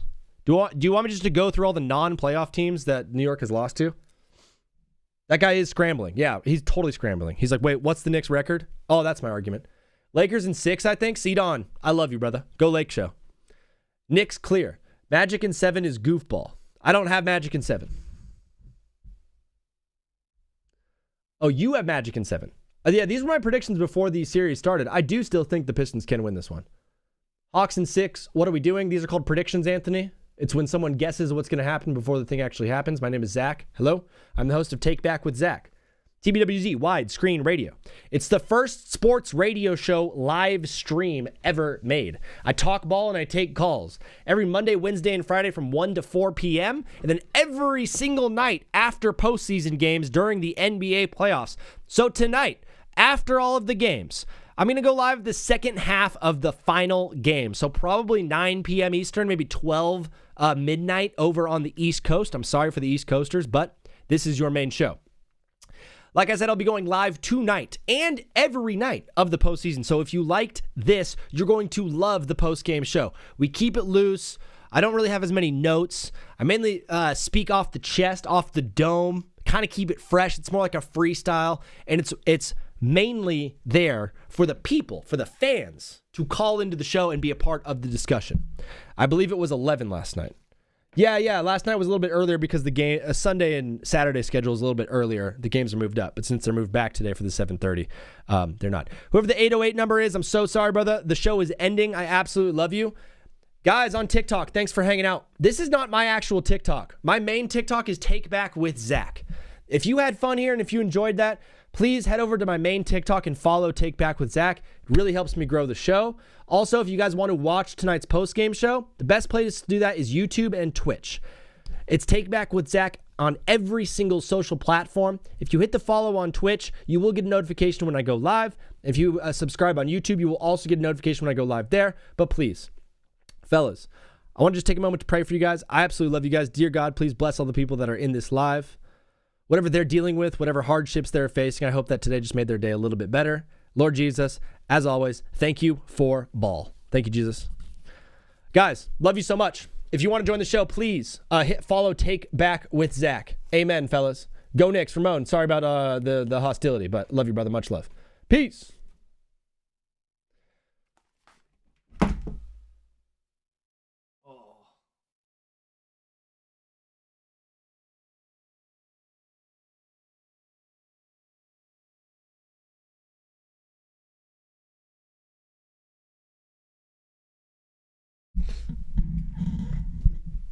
What's